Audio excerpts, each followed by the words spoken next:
independent hoe, I'm all about my businesses. I consistently continue to bring energy and known to keep it popping like I'm full of electricity. Try to hold me out, I wish you would have the audacity. Take a rap laxative, now I'm shitting on the industry. Self-made not a title, cause it's my identity. And wear it on my skin like it's a part of my ethnicity. Mary keep on blowing like instruments in the symphony. They keep a player buzzing like Twitter when you mention me. Being 100's a everyday living tendency. And ain't faced by hating, it makes me increase my intensity.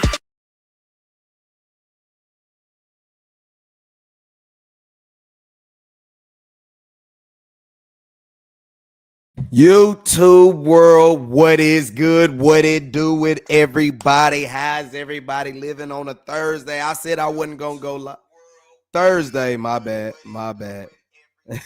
I had to repeat just to make sure the vocals was crisp, you know. How's everybody doing? I said I wasn't gonna go live Thursday unless we had some Micah Parsons news. Well, guess what? We got the ultimate Micah Parsons news as the man is traded to Green Bay. I mean, to go to Green Bay, that's wild. That is wild. I'm not going to lie to anybody about that. That news leaked out a few days ago, and it was like, whoa, I don't know about that. Oh, it is know about that. That is actually what the deal is went down.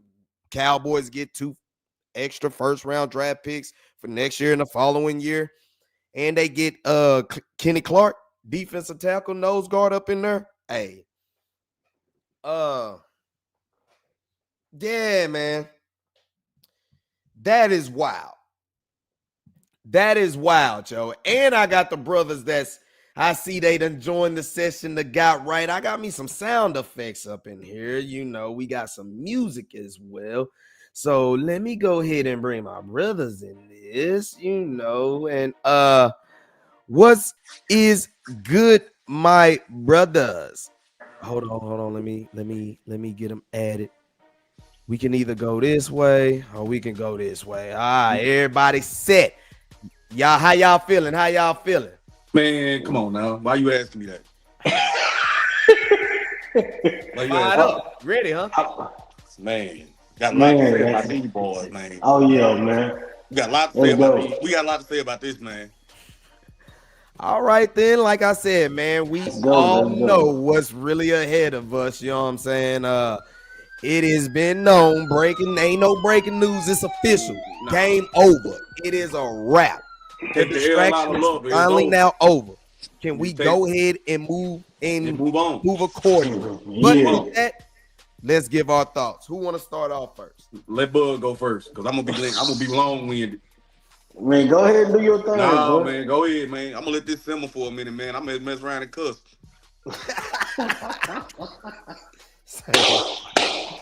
Oh man. First. Hey man, I'm gonna say this. Look, it had to be done. He want to pay other players, so it had to be done, man. That's all I'm gonna say.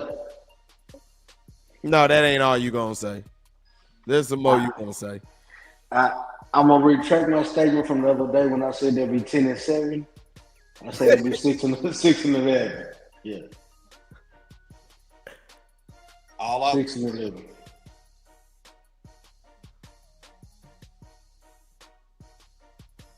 Go ahead, let it roll. Let it roll. Oh, I thought he was still talking. All right, man. Let's keep this 10 by 10. This really is a double-edged sword. For the emotional Cowboy fans, this is heartbreaking. Mm-hmm. You know what I'm saying? This is maybe 2 notches below the Luka Doncic trade. As emotional as Cowboy fans are. This is ultimate, like, Jerry. People are not seeing the big picture. Mm-hmm. Mm-hmm. I do believe that people aren't seeing the big picture. Mm-hmm. Mm-hmm. You got to think about it. You got a guy who, no matter what deal he signed, whether it be here or with the Packers, he was going to be the highest paid non-quarterback in the league. We're talking about, let's think about what we're really talking about here. We're really talking about $2 to $7 million. Basically, We it was talking the about same deal. Same deal. Well, I don't know, because there was a difference in the 5th-year compensation. The Cowboys wanted to pay him as a defensive end. League wanted to designate him as a linebacker. Yeah. You know, it was you got that kind of thing going, and that's $4 million right there. Because I think D ends was like 21 million, and Defense linebackers are 24. Yeah, something like it was something. It wasn't like a. Well, I'm talking like I got that kind of money, but it was, in football contract terms, it really wasn't that big of a difference. It wasn't that big of a difference. It was really just the years. And Jerry normally got duped over those years. That's the problem with it was with what? CD and Dak. It was the years, you know what I'm saying? But the years. Jerry, basically, you say you want to be a Cowboy for life. He gave you a long-term deal. And y'all supposedly agreed on it and came back and said, let's read whatever. And Jerry wasn't going for it for his mind right there. It was made in the sand. I mean, it's at that point when you at a point. I'm sorry for interrupting you, Skeet. Go, bro. Go. When you at that point, it becomes about principle.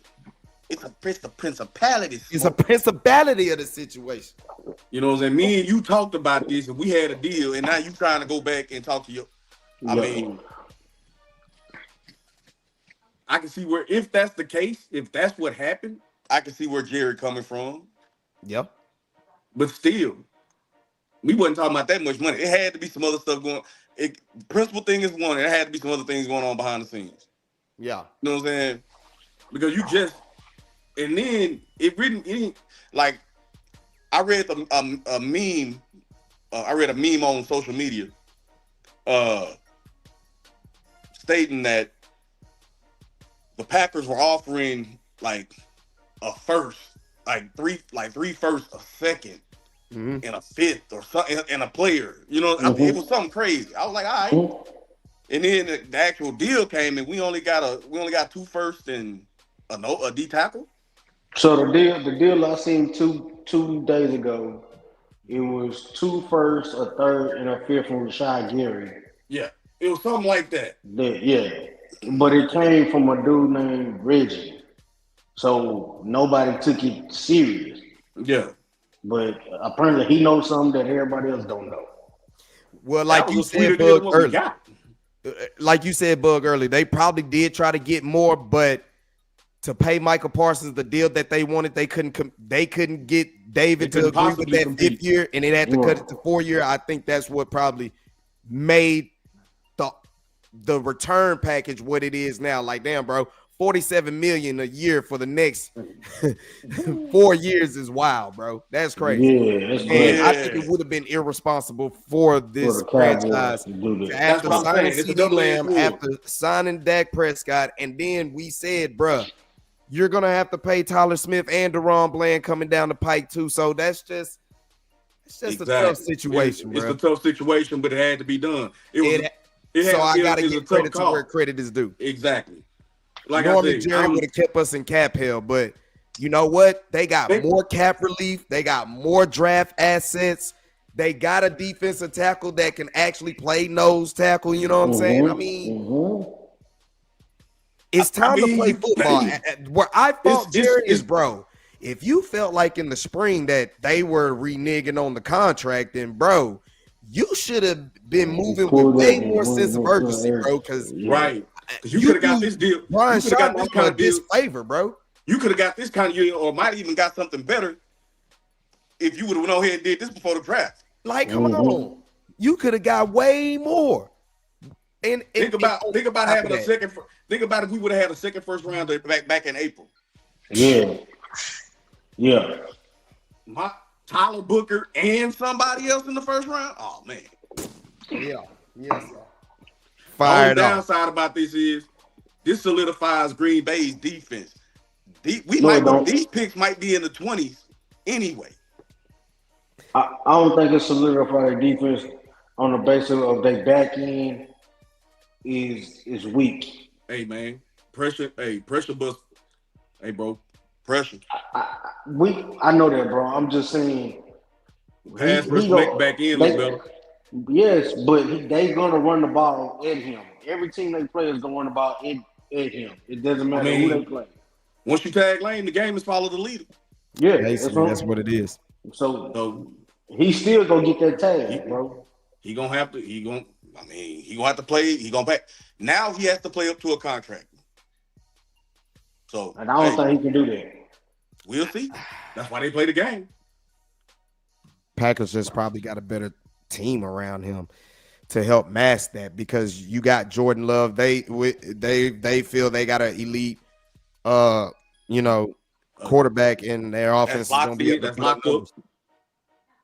So you need to rush the passer, and I don't fault them for doing that. But I think the Cowboys could have got more, but for the simple fact, $47 million a year.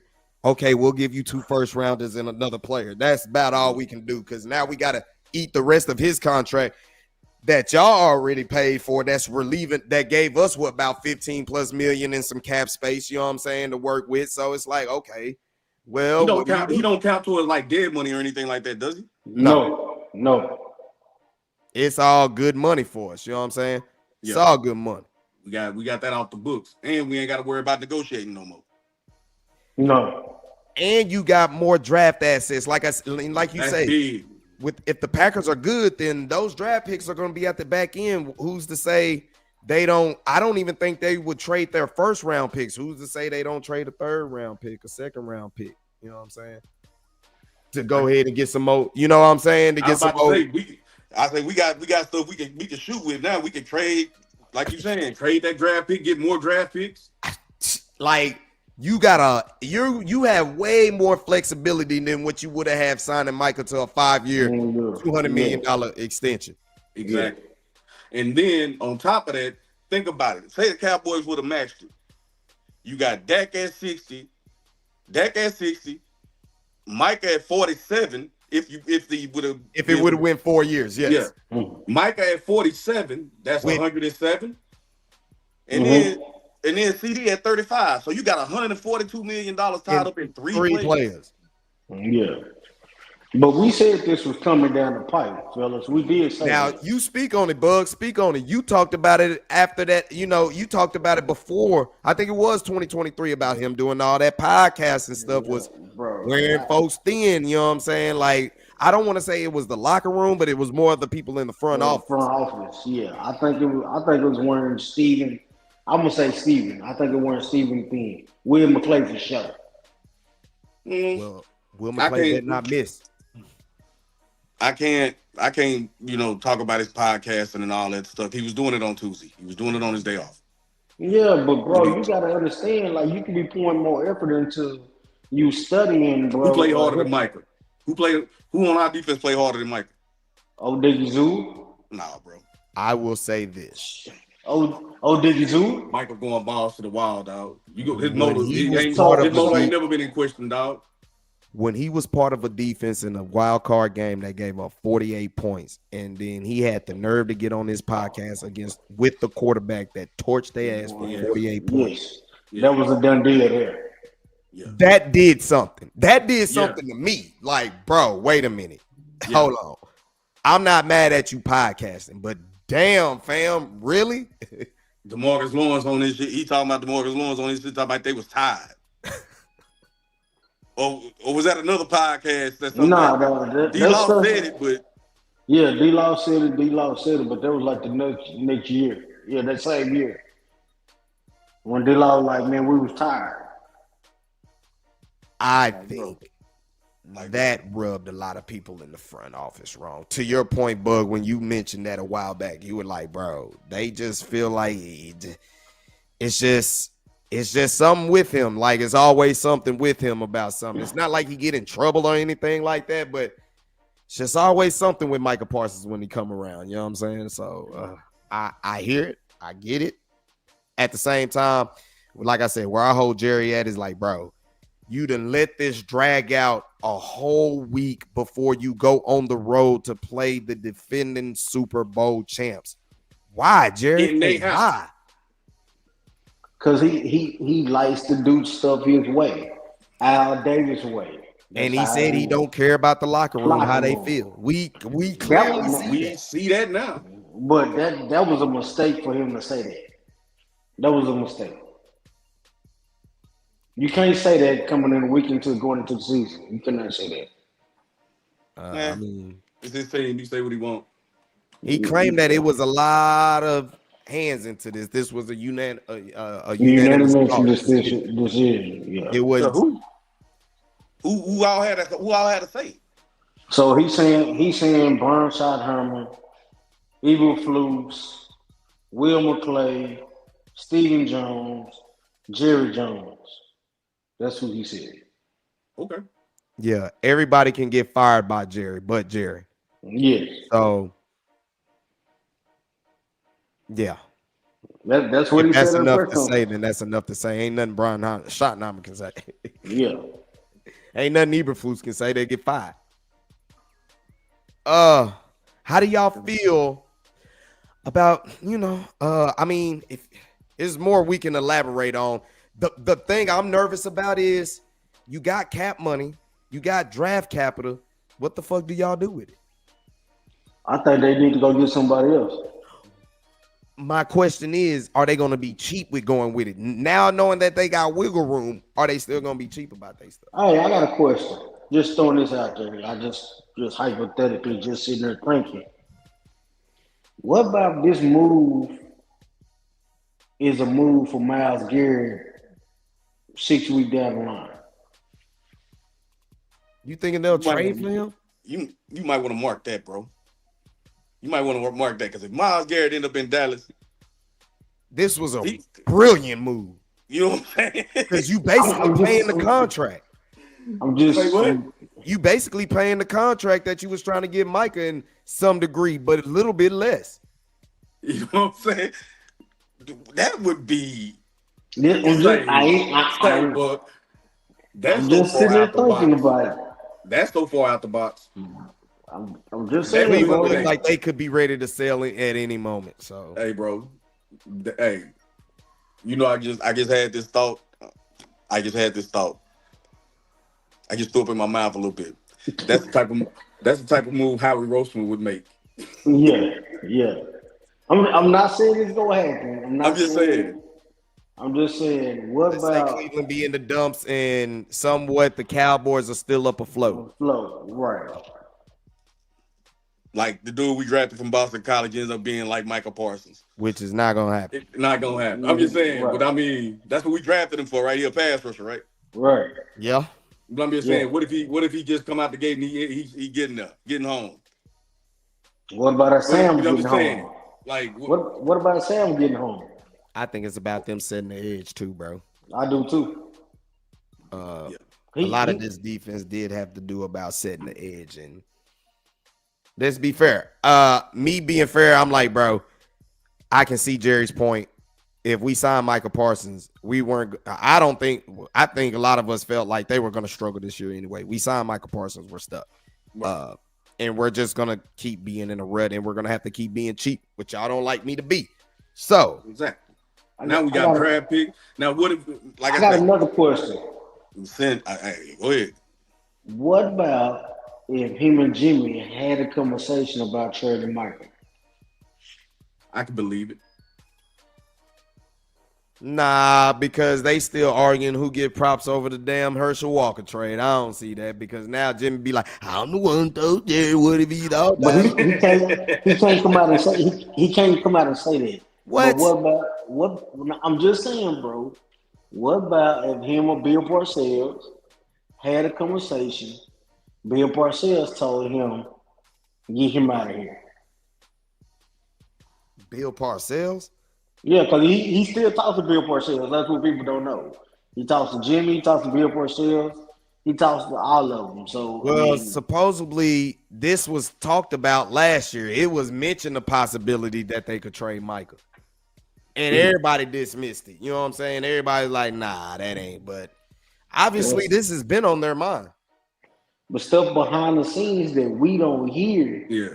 They probably gonna get it together. Look, you ask for the most money that you can get, and we'll, let you go get that, and we can restock. Because I want to give you that money, but we're not going to be good giving you that money. Because he did say I could have paid Michael, but I didn't. He said it was there, and I could have called and I could have sealed it, but I didn't. Yeah, didn't. Yeah. So they say Michael went in and talked to him like, "Hey, this is what you want to do?" And he told Michael, "Yeah." What is it? A contract extension of empathy? I've never heard no shit like that before. But me. I'm sitting here, bro. There's a lot of things that we say about Jerry Jones, and we like I said, but I will say this is on all parties involved. You know what I'm saying? I just didn't have to come to this. Came and bled this far because it's been a total distraction. We are literally 7 days away from the NFL season kicking off, bro. And we have not once sat up here and say, okay, what is our weakness against the Eagles? What's the matchups or anything like that? We ain't even discussing none of that. We discussing, damn, is Micah gonna get extended? Is Jerry doing this for show? Or now is he gonna get traded? Like, damn, bro. It is 7 days left, and we are actually about to play some real live football. Yeah. And it's like we're caught up in the middle of something that, like I said, you do Brian Schottenheimer a disservice, bro. For his first year to kick off, you let him deal with this.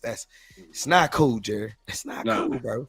Nah, I agree with that. Yeah. Like, come on. But at the same time, bro, we were gonna be stuck in mediocrity forever if we would have signed Micah Parsons. Agreed. I think that is the case. As much as I love Micah, I think he has all the talent in the world for sure. He is that guy. You know, everybody in Dallas want to compare it to Luka. It's not even close to being the same, bro. Nah.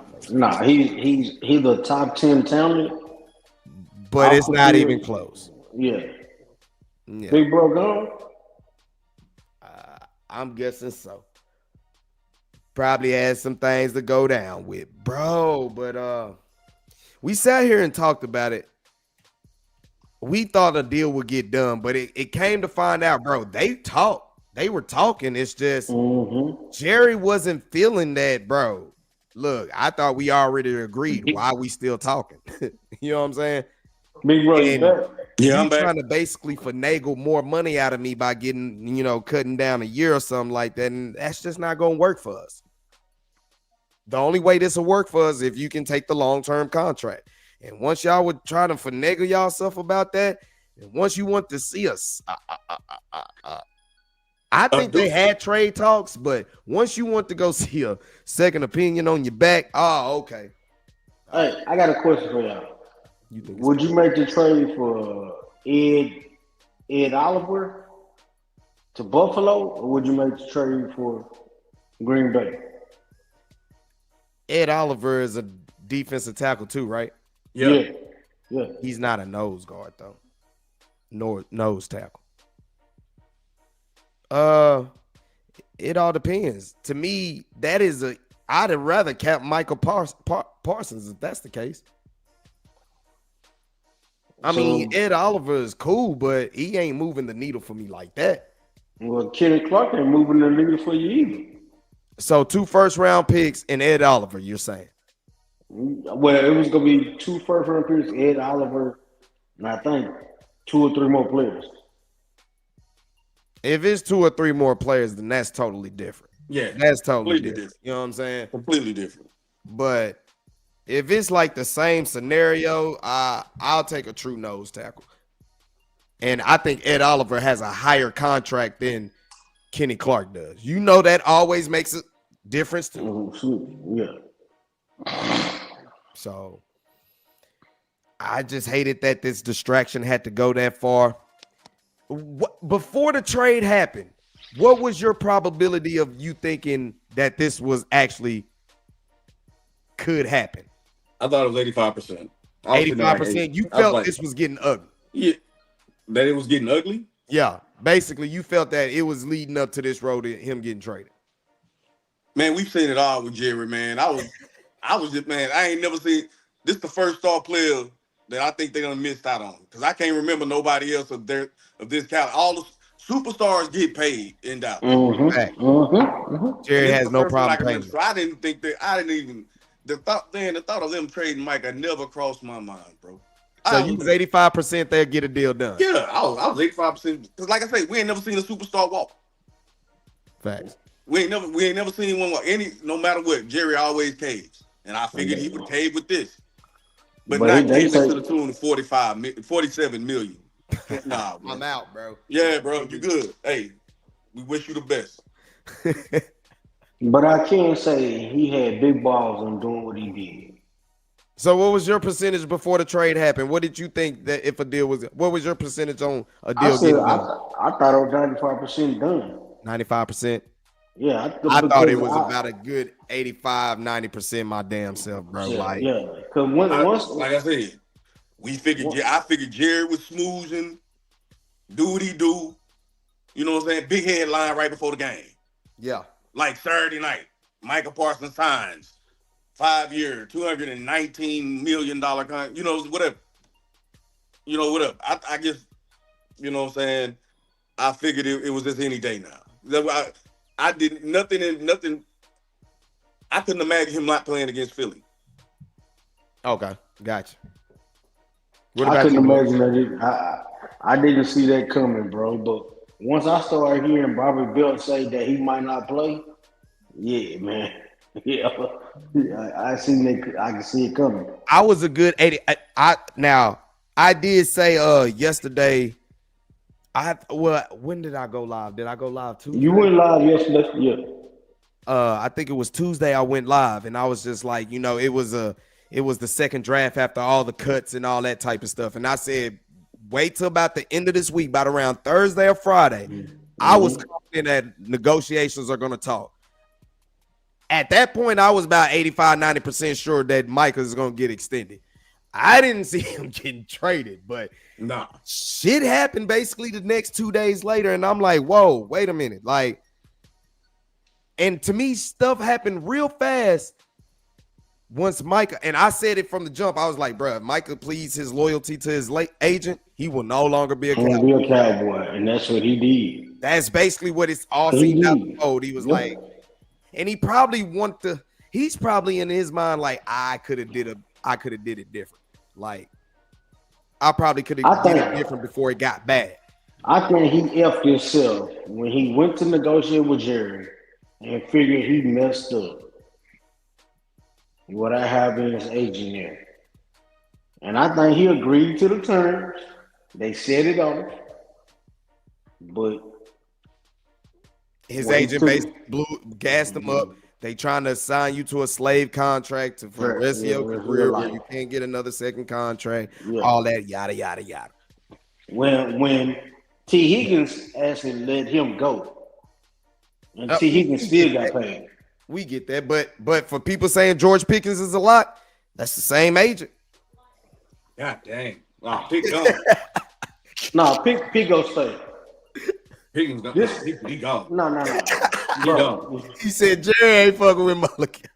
No more. Bro, I'm telling you, he said 5 players, right? So he got to deal with Mulligan twice. That's with Pickens and Tyler Smith. Tyler Smith go be here, George Pickens will be here, bro. So what about DeRon Bland? DeRon Bland will be here too. And I think that's probably what they went with, bro. I think they just went with, you know what? If he gives us any wiggle room where we can be like, to get out of this large contract, we're going to do it. And I think the longer it went, it was like, okay, it's going long because somebody has to commit to paying you that amount of money, bro. Somebody has to commit that. Not only just that contract, to eat the rest of the contract that you got with us. So that's probably why a lot of this took long, and that's probably why they weren't even talking, because they already talked, and it was already what he said. He didn't refute it. He didn't deny it, but that Stephen basically 5 years or leave, that might have been for real. Stephen basically said, that happened. Like, this is what we're giving you. This, and because giving you more years on this is going to be better for the rest of us. Now, if you're not gonna see it that way, we got to move on.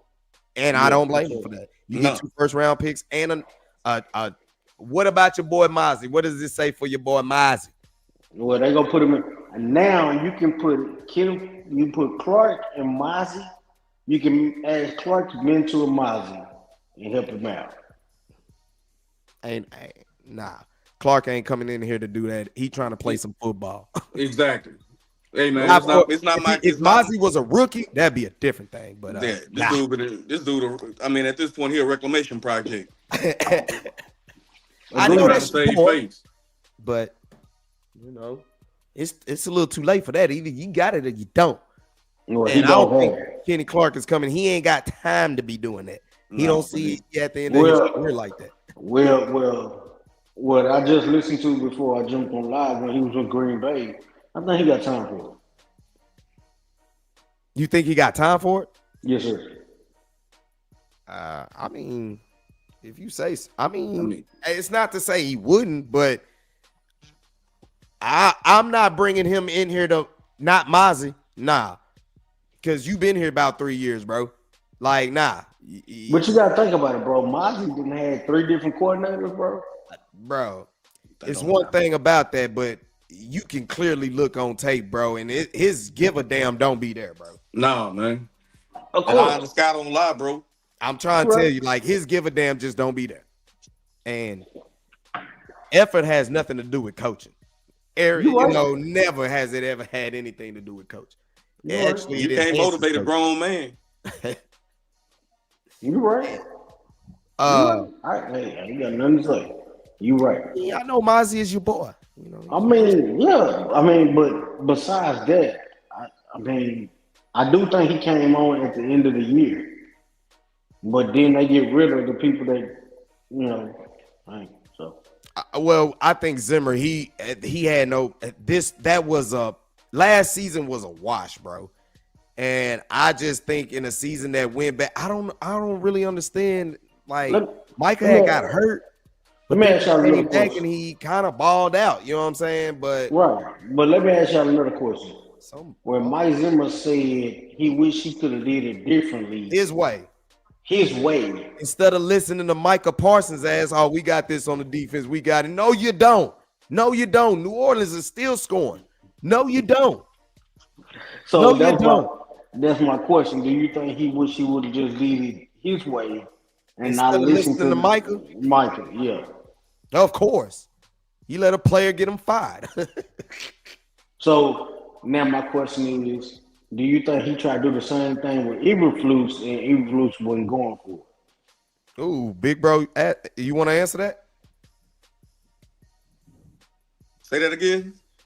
Do you think Michael tried to do the same thing with Eberflus that he did with Mike Zimmer and Eberflus wasn't going for it? I mean, possibility. Where is wearing thin, your shenanigans is wearing thin on everybody in the organization, and it continues. And if it's going with a new coaching staff, then they ain't gonna have no love for you like that. If you remember, he never met with Eberflus that he met with Mike Zimmer in the offseason. He didn't meet with Eberflus. Mm-hmm. You see what I'm saying? So you basically saying Micah been trying to run the defense the whole time? I believe so. I mean, I can see it. And that's where DeMarcus Lawrence said, I got to get the hell out of here. Yeah. Boy. I got to get the hell out of here. Now the question is, does DeMarcus Lawrence come back if they ask him a question? Does he elaborate? Hold on. Does he elaborate? Nah, bro. You stay over there. Yeah. You burn Joe Bridge too. They don't need him though. As you see, they are young. They did say they're one of the youngest teams out here. How do y'all feel about Ron Flournoy getting waived? I didn't understand that. I didn't understand when they waived Zion. I was like, what? Man. Zion Childress. They did get them 2 corners. Yeah, I remember. Zion Childress is a good box corner. I agree. His tape showed he was a great box corner. He's a good box corner, but for his traveling though, I don't think he can do that. So therefore, the rookie that's coming in with Florida, I've been looking at some of his tape. Yeah, not Samar James, but the cornerback. I can't think of his name right now. Oh, they drawing a blank. No, is it Rip? I can't think of his name right now. But anyway, I watched a couple of his tapes, man. He can play. I think the guys are still in there. I really think it's solid. So we gonna see. He can play the slot too. And I think that's what they were looking for, a better upgrade in the slot position. Yeah. Which I'm not mad at one bit. Let me see. You said you was looking for what's the name? But they were both corners, and one of them they feel is a good slot corner. It's Reedy. R-E-D-D-Y. That's what, yeah. I hear somebody looking it up. Me. They say he had like 7 interceptions, on Florida. And he started. Yeah, so I want people to just kind of look at the fact that, bro, look, what we got here? See, this is another person I'm trying to tell you. You're thinking by just going, what do you say, admit that the Cowboys suck, Jerry Jones doesn't care. I do say Jerry Jones doesn't care. But to say that dumbass fans go to the game, nah, bro. Slow down. Because like I say, if you think not going to the game is going to make a difference, you're going to have to do that for 10 years. And this is another thing. The same people that tell people not to go to the games be the same people that will sit there and be like, bro, why is it so quiet in the stadium? We ain't got no home field advantage. Why is everybody other teams louder than our fans up in there? Come on, bro. What do you want? What do you want? Do you want a boycott, or do you want to at least try to root for you? I mean, what do you want? I mean, what is it gonna be? What is it really gonna be? You can't have both worlds. You know what I'm saying? Now, like I said, if you want to boycott Jerry, you can do that. But I'm just letting you know, this team is valued at what, 13 billion? He's valued damn near 18 billion. Money. You're gonna have to boycott for like a decade till he die. And longer before you even make a dent. I'm not gonna speak on that. It ain't even just going to train. It ain't even just going to the games. It's the merchandise. And to be honest with you, I've been going to the games, and I do see a lot of other people, fans, and most people in Dallas don't be going there. More people that go there are a lot of people that are outside of Texas. The fandom goes way beyond. There's a lot. You go into AT&T Stadium, it'll be the Cowboys and the Giants. You'll see Niners fan jerseys in there. You'll see Steelers jerseys in there. You'll see Chiefs jerseys up in there. AT&T is just a spot, bro. Just because people are not going to the games. So some people are choosing that. But at the same time, you can't say that and then be like, bro, we have no home field advantage. We don't get loud in the night. But there's only been a few games where it actually, you know what I'm saying, I felt like the noise level actually made a difference in AT&T. But for the most part, it is the quietest 90,000 people you'll ever be a part of. Yeah. And due to the fact, you know, I'm going to say from my experiences, bro, it be some rich folk in there. It just depends where you sit. But if you get a good seat and the rich folk are down there and you're rowdy, like, the security is going to come mess with you. Like, I literally got into it with Ravens fans. It was like 1-on-5.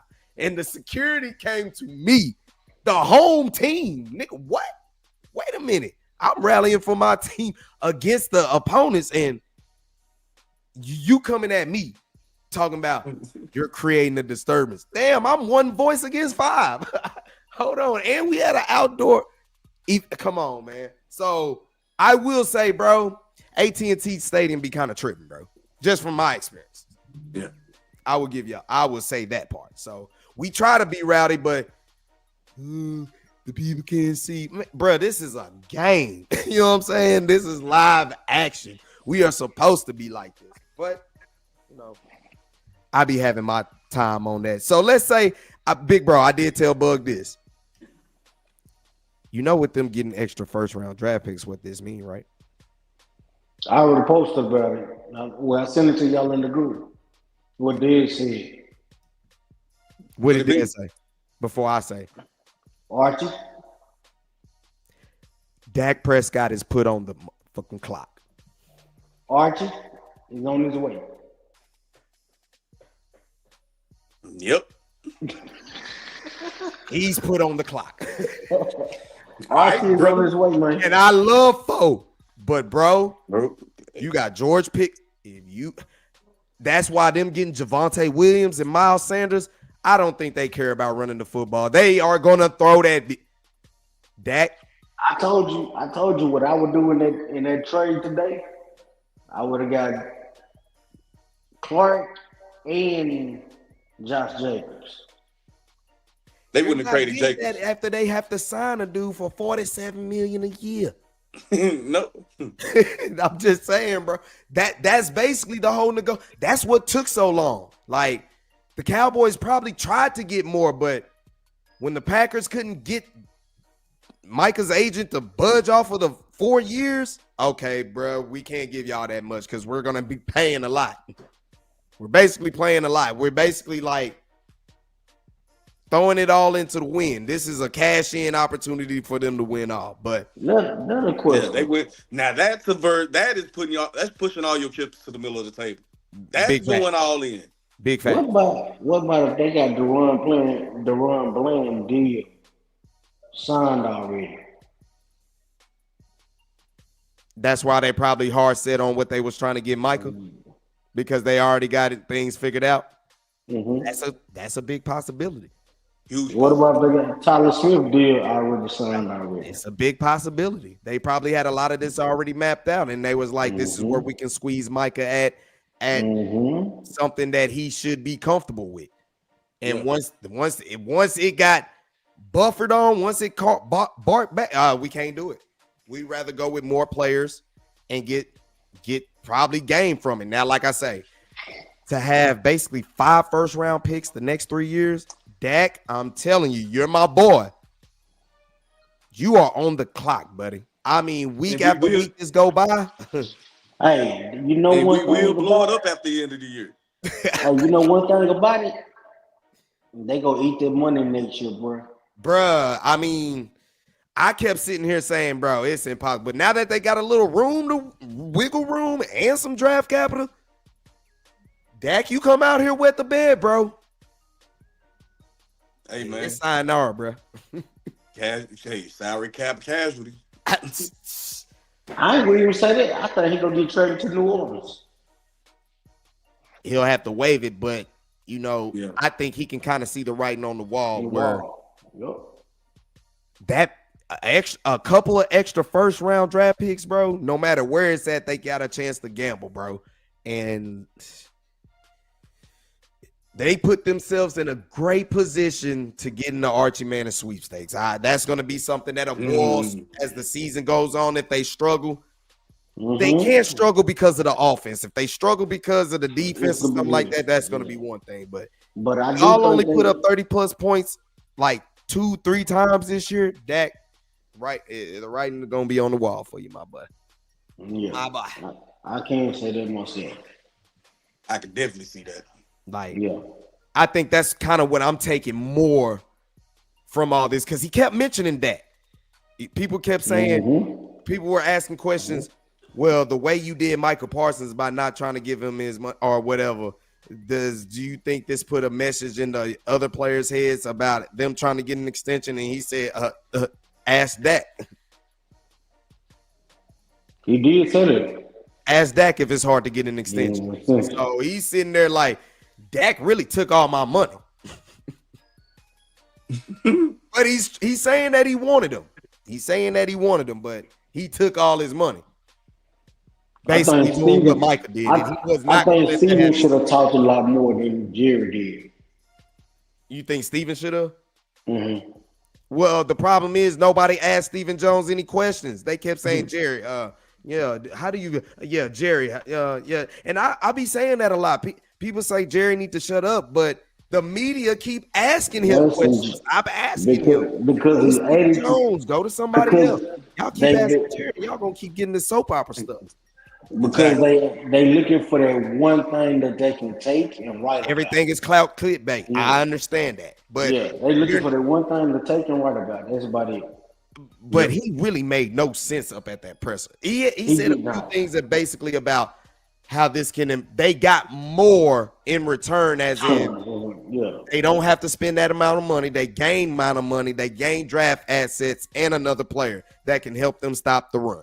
That's what he's sticking to. And truth be told, there's truth in it. But you know there what? Is facts. But you know what? Let me break this down because Matt Eberflus really ain't had a star defensive end wherever he's been. Think about this, y'all. So what you saying?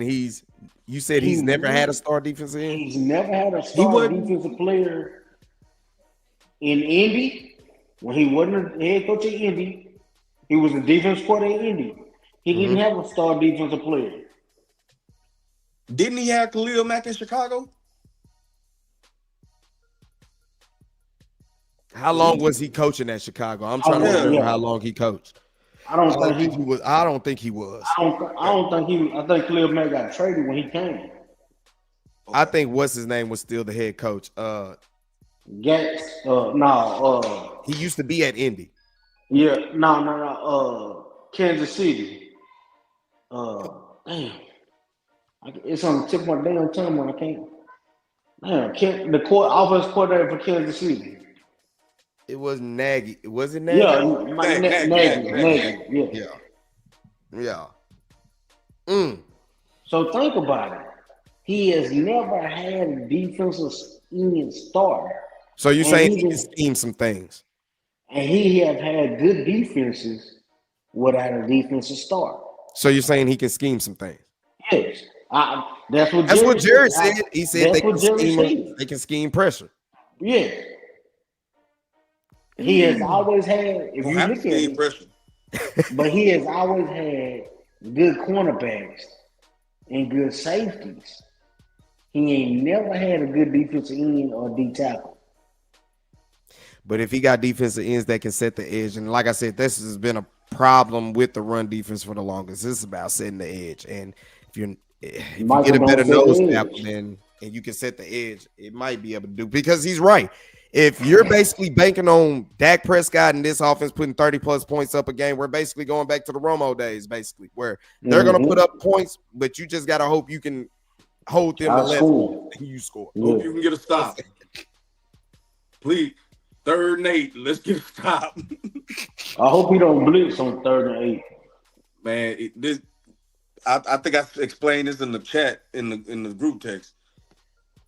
I hope y'all said this dude is a Marinelli disciple. He Oh Lord, have mercy. But I don't think he didn't do that in Chicago, bro. I hope he's a little bit more, modernized. Man, he believes in rushman and he believes in the depth. Yeah, but you can guarantee 3rd down Cowboys playing zone. And then you got to think about it. They got depth for a defensive end, yo. They got pass rushes everywhere. So, like I was mentioning, the NASCAR package, they can actually run a NASCAR package now. I still think them rushing 4 is not a good idea to get pressure. And I thought that even with Micah Parsons. Like, bro, like I said, to be honest, I had them about at 7 wins, at best at 9 wins. That's with Micah Parsons. I'm going to give him 8. I'm going to get between 6 and 8. It's going to be up to Dak to put that boy up 40-plus times, and they're going to have to put up 30-plus points. I think they're going to be able to run the ball. This was already happening with the running backs they kept. Now it's conclusion. Hey, bro. They're going to have to put up 30 just to compete. Jaden Blue go to start, bro. I don't know if they're going to be comfortable with a rookie starting that like that, but I think he will quickly get the job. I think this first 4 weeks is on trial until Phil Maffa gets off the injured reserve list. This 4 weeks is on trial for Javonte Williams and Miles Sanders. And you won't be able to see them run good against week 1 because one thing Philly does good, and that's stopping the run, and one thing we don't do good is running the football. So this could be one of them old 41 of 52. You gonna have to throw that 41 of 52 for 375, 3 touchdowns. You gonna have to throw that boy. And Bug said Philly secondary can be had. Yeah, bro. If they going what I think they're going with, Adoree Jackson on CD or George Pickens. That's barbecue chicken lunch money. That boy food out there. I'm telling you, good food too. You don't even need no seasoning on that boy food out there, bro. Where you at? Come here, right here, right there. And then you gotta think about it. If they put Turpin in the middle of that, who gonna cover Turpin? Like I said, who can cover Turpin? With Micah Parsons being gone, you are on the clock, bro. With some extra first-round draft picks, bro. I love you, and I've defended you left and right, bro. All I can say is your defense won't be as good, but you got weapons on offense, my guy. You got the weapons to get it done. There's no reason for y'all not to at least compete offensively. Now, I hate it when we're going to get up in here and say Dak done threw the ball too much. We got to run the football. Just this game, I don't see it being that way because I'm just like, bro, the only way they'll get to running the football is if they throwing short passes to running backs, which I think should be in the offense anyway. That's where your boy Turpin come into play. I think that's where your boy Turpin come into play. Short passes. Short passes. Let him play in space. Let him try to do something. You know what I'm saying? Instead of trying to, you know what I'm saying, do something that you really ain't good at. Yeah, I think they're going to be able to run the ball, though. They're going to surprise and beat running the ball. I just don't think it'll be week 1. Just because that's Philly's strength. We know their secondary can be had, but their strength of their team is their run defense. Yeah, but you can run that through line. You can run that through the linebackers. If you can get a hat on the head. Get to them. Yeah, if you can get a hat on the head, I think that. If you can get to them, that's the question. I still got them 6 and 11 or 9 and 8, 8 and 9. Like I said, I got them. I had them at about 7, 8 wins, really about 7, and they were going to get most of their wins early. So I'll probably sit there at 8 wins. But now I'm really confident they're going to be about 3 to 4 games under 500. But it all really depends on Dak Prescott and this offense, bro. It is really what it's going to boil down to. Dak, you're going to have to lead us to the promised land, bro. Jerry said you got all of my money. You really started this train of finagling. You're going to have to carry us out. So how do you think the game plan going to be? I mean, I think we got it off our chest. We felt what was going to happen with Micah and all that type of stuff. Now that the game is over, how do y'all feel now that the roster's shaped up? I didn't like the round for Noy. I don't know why they let him go, but I heard he got picked up by the Jets today. Who? The Jets. Did the Jets pick him up? Ron Fennoy. I mean, I don't know. I don't know. I didn't see it. I could look at it. I think I did see something like that. I don't know. I didn't look at it. I thought I heard something like that. I really don't know. So what do y'all? Okay, so like what do y'all? Oh, go ahead. What impact y'all think this is gonna have on the team going in week 1 in Philadelphia? I think they're losing now. I think they had a shot. Oh, man, we already had this kind of as an L even with Micah. Do you think they beat the Giants the week after? Oh yeah, we ain't lost nothing. Now we lose to the Giants. Do they lose to Green Bay? Do they lose to Chicago? They beat Chicago. They lose to Green Bay? Lose to Green Bay. Big? I don't know. Don't know. Yeah, I feel about. Yeah, I don't know. Cause Green Bay ain't got. See, the thing is, like I'm saying, Green Bay secondary ain't so good. Just like Philly secondary ain't so good. But a pass rush make a They, secondary look good, and Micah gives you yeah, pass rush. I got you there. I understand all that. But if he, like LeBron was saying, if he do short routes, screens, that notifies the pass rush. Yeah. But you also have to be scoring. Yes, but just so say they dump out a lot of screens, they notify that. They get their pass rush tied to where they can run the ball also. Like I said, Dak, you gonna have to take us there, bro. You, CD Lamb, and George Pickens gonna have to take us there, week in and week out. I think they got something that's coming down the pipe. I actually believe that when they say business is still open, I think they actually gonna keep moving. I think they got some room to probably make. They might just what you say? What about Diggs? Is Diggs next? Yeah, you think they'll move off of Diggs? I'm about to say, Diggs got to be looking over his shoulder like, wait a minute, hold up. Now, if they trade Diggs, then what you say, Bug, is correct. They already got the deal in place for Tyler Booker and DeRon Bland already set. Which to me is kind of hard to do when they can improve their stock, I guess, on another year. But I can probably fully agree with what you're saying. They already got the deal set. Yeah, I can see that. Oh, we got high school football. Y'all watching some college football right now? No, not right now, but I will be in a couple weeks. In a couple weeks? I say by tomorrow. I will be. I was about to say, damn, hold on, where we at? Are we? Well, I'm in the entertainment room. I ain't got nothing set up yet right now.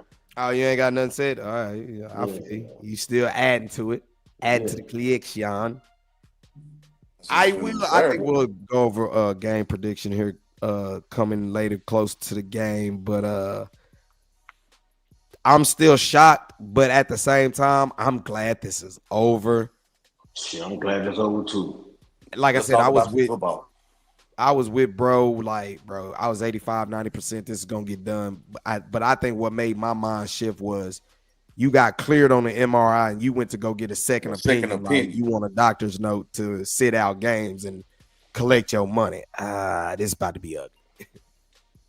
and I didn't understand. I didn't understand that. Why would he do? Like I said, if you want to be a Cowboy, you wouldn't have did that. Some felt and told me that he didn't want to be a Cowboy, which is crazy. It very much is because who is basically telling the truth? Steven did say we want Micah to be paid. We want him to be here, but Micah has to want to get paid.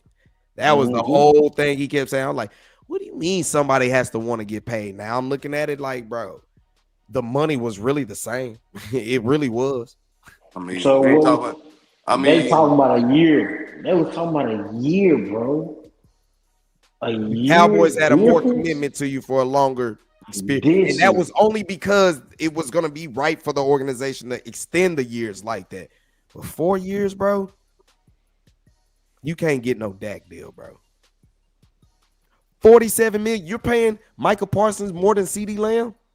Yep. No, bro. CD Lamb top 5, bro. No. More than CD Lamb? Damn. No, that would have ruffled a lot of feathers. I think it ruffled the 142 million for 3 players. That's malpractice right there, boy. Bruh. That's just they put themselves in the corner and they like, you know what? So if we're gonna sell our star players, Micah is our star player, but 88 and 4 is gonna sell more than the number 11. So let me ask y'all this. So you got 2 number 1 picks. We still don't know if they for the next 2 years. What do you do with them picks?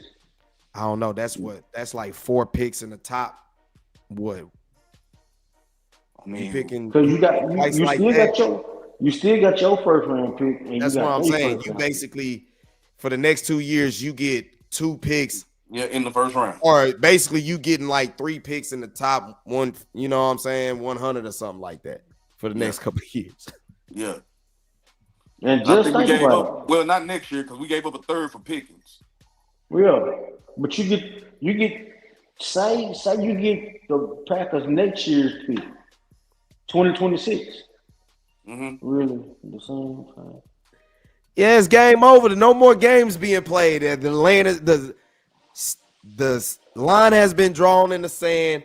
This is finally over with. Now it's like, bro, let's go play football. Like, Yeah.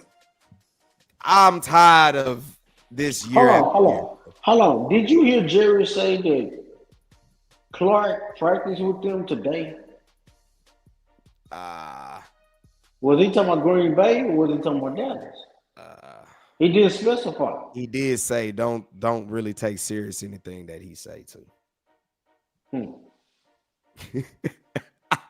Which makes all this even worse, bro. Like, bro, when they pressed him about why didn't you do this like before the draft? If you had you had interest of trading him in the spring, why didn't you do it before the draft?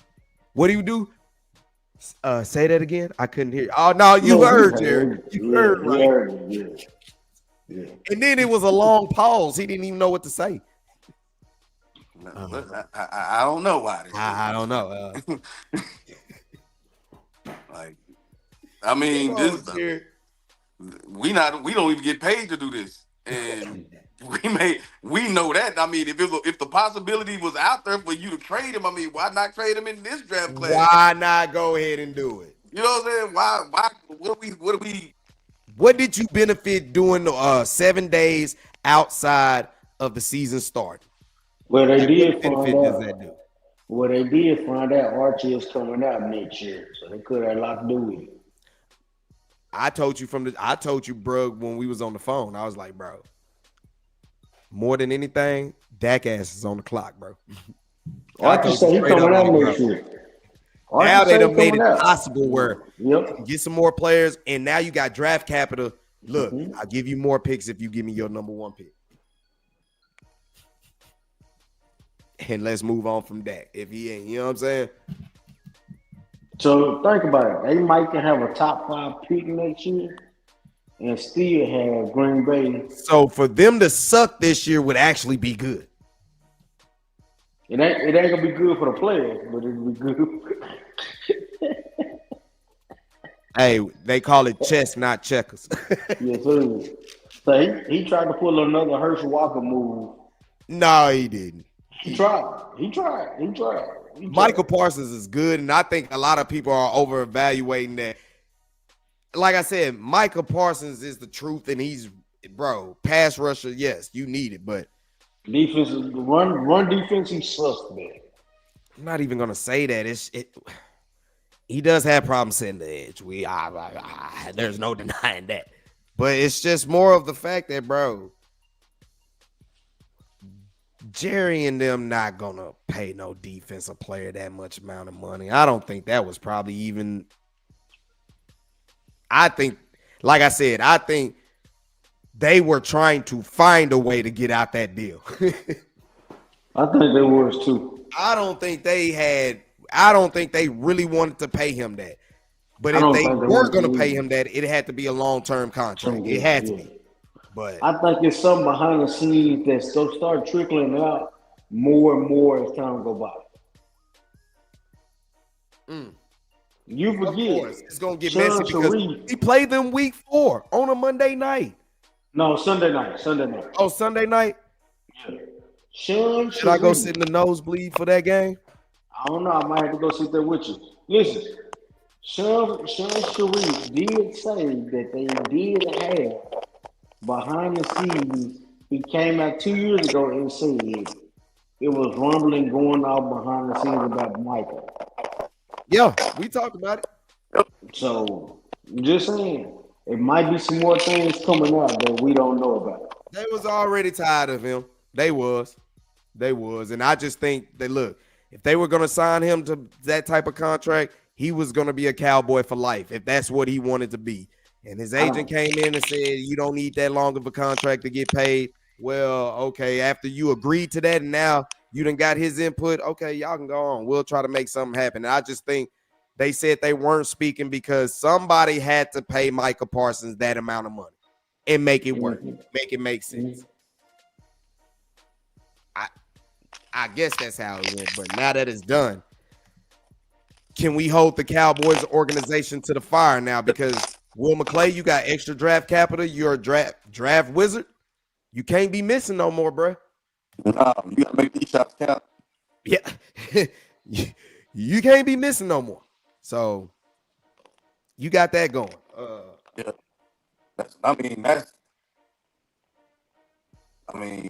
niggas come out here and get 4 or 5 picks. What's the problem? We move them for a trade deadline. Yeah, see, man, I get it. I get the emotional reaction to it. I really do, because people feel like it should have been a Herschel Walker heist, but bro, that shows you Micah Parsons, I don't want to say is overrated, but he might be overvalued. Like I told my homeboy Packer fan, when he don't show up against Detroit, don't get mad. So now you about to start a hate watch? You about to hate watch on the Packers? No, I'm just saying, what's he doing? Bro, you know he don't show up. You went to the Green Bay game. Did he show up? Bro, none of them showed up, bro. I'm just saying. And I think a lot of that had to do with their head coach. I think their head coach did not have them ready to play, bro.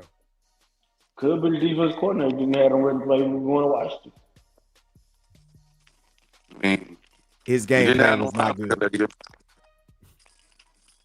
Remember, they had 3 linebackers on the practice squad. He didn't play now. They were banged up at linebackers. They didn't have no linebackers. That was really their problem with their defense. Yeah, you ain't got no linebackers. That's just what that is. You know what I'm saying? Right. We don't win an hour. What is about 9:30? Any last thoughts y'all got? What do y'all got rumbling? You know, I know we getting ready for Saturday more than anything, but as far as all of this, now that this is finally over, how do y'all sleep at night about this? Man, I'm gonna sleep good. It's all right.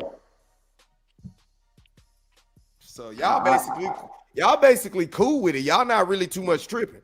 I think y'all more shocked that it actually pulled the trigger, but it's like, you know what, bro? I can understand both sides. Actually, me, you, and Big Bro sat on here a year ago from now and said they was gonna trade him. It was possible. It was possible. We didn't think it'd happen, but it was possible. We didn't think it would happen because we believed Jerry was going to pay him. And according to Jerry, they wanted to pay him. Yeah, I believe they go draft Archie. I don't even think it is about tanking. Now they got draft capital to actually make that move. That's why I'm saying, Dak, you on the clock, bro. You are on the clock. And the quickest draft pick they can give away now to go get their number 1 pick if they want. That's what I'm like, bro. It ain't even no need to tank. And if they tank, it's even sweeter. You know what I'm saying? But imagine we look up and get an NFC Championship game, and then got all these draft picks to play with. Now you playing with half money. You playing with half money. You playing with our emotions, man. I don't think they going to NFC Championship game, but you playing with house money there, boy, for sure. Boy, bro, if they get to the NFC Championship game, all that Dak slander needs to be recanted and retracted immediately, because this season is going straight. Not just on you, but it's just I can see the writing on the wall. Like I said, if you're running Javonte Williams and Miles Sanders as your starting running backs, you had no intention of running the football. So I don't think they're gonna last. I don't think that's I think something, like I tell you, I think something that's just coming down the pipe. We just don't know what it is yet. I agree. He said, I hate to see all that money with Dak, but he had 10 years to make it happen. Too many nights up in San Fran. I mean, he had every one of his opportunities. He ain't lying. He basically saying he didn't show up. Appreciate you for tuning in, B Pepper. Also, Mark, for you. Appreciate you joining in, little CJ as well. Daniel, and who else? Courtney was in the building this too. What up, Courtney? Appreciate y'all tuning in one time. Man, the storm is over now. You know what I'm saying? Yeah, we can extend it. All right, man, Mike, I ain't here. Let's go. Now let's go play some football. Yeah, real talk, bro. Like and people try to compare it to Luka. Look, Luka showed up when it mattered, and Luka, his situation was worse because I think Nico and them was selective about trying to get him out the door. I think Jerry and them actually tried to see who would be willing to pay that much and give them what they needed, and that's probably what I think. People are feeling like he didn't do his homework, but y'all gotta understand that's a lot of money to commit to somebody. You know what I'm saying? So, bro, 203, 202, 202. A lot of money, bro. A lot of money. That's a lot of coin. Years and years of blow this thing up after losing season. Well, here it is. Here's the start. And like you say, Bug said more moves are coming. I believe Diggs, you showing up to be healthy all of a sudden, I think you feel your time is coming too. I think that's the case. But we'll see. On to the Eagles. It's a week out. With all this drama, do you think it rises Dak and this offense and this team to have a shot to prove everybody wrong? Because ain't nobody got them winning. Yes. I don't know. I think their offensive line gonna be the key. Offensive line gonna be the key. Always. If he can hold up in the pass, I think they got a chance. But I think I got him moving too. So at first you had him winning in the beginning anyway. I had him winning in the beginning. Yeah. Me and Big Bro was like, nah. But you know what? The more and more I'm starting to look at it, nobody thinking they gonna win in the first place. Everybody think they're gonna have a bad season. Normally, this is where the Cowboys do show something. At the same time, can we sit here and say our coaching staff is better than the Eagles coaching staff? No. Well, hold on. Well, they got coaching staff has improved. You think our coaching staff improved? The Cowboys may make another trade. Listen, I think they got something else in the works. Yeah. I think they got something else. I think Diggs is next. It's somebody else. Diggs? No, I think it's something coming down that they working on. They're about to trade some of them draft picks for probably somebody else. Yeah, I just don't know what it is yet. I feel you. He did say that at the press conference. I'm just saying. I'm not saying it will, but they will take Myles Garrett contract now. Yes. We did with this give you Micah money. I'm not saying it is, but I'm just saying think about that. It don't. I mean, that's them out the box thinking, but I can definitely see it. But I don't see this front office making that move, that type of move. Like I said, that's for somebody who actually, who actually wins a lot. Yeah. In the front office. Bro, why you have to say that, Calvin Watkins? Defense wins championships for the Mavericks and stopping the run does it for the Cowboys. Come on, bro. It ain't close. Come on, man. Y'all gotta let that go, man.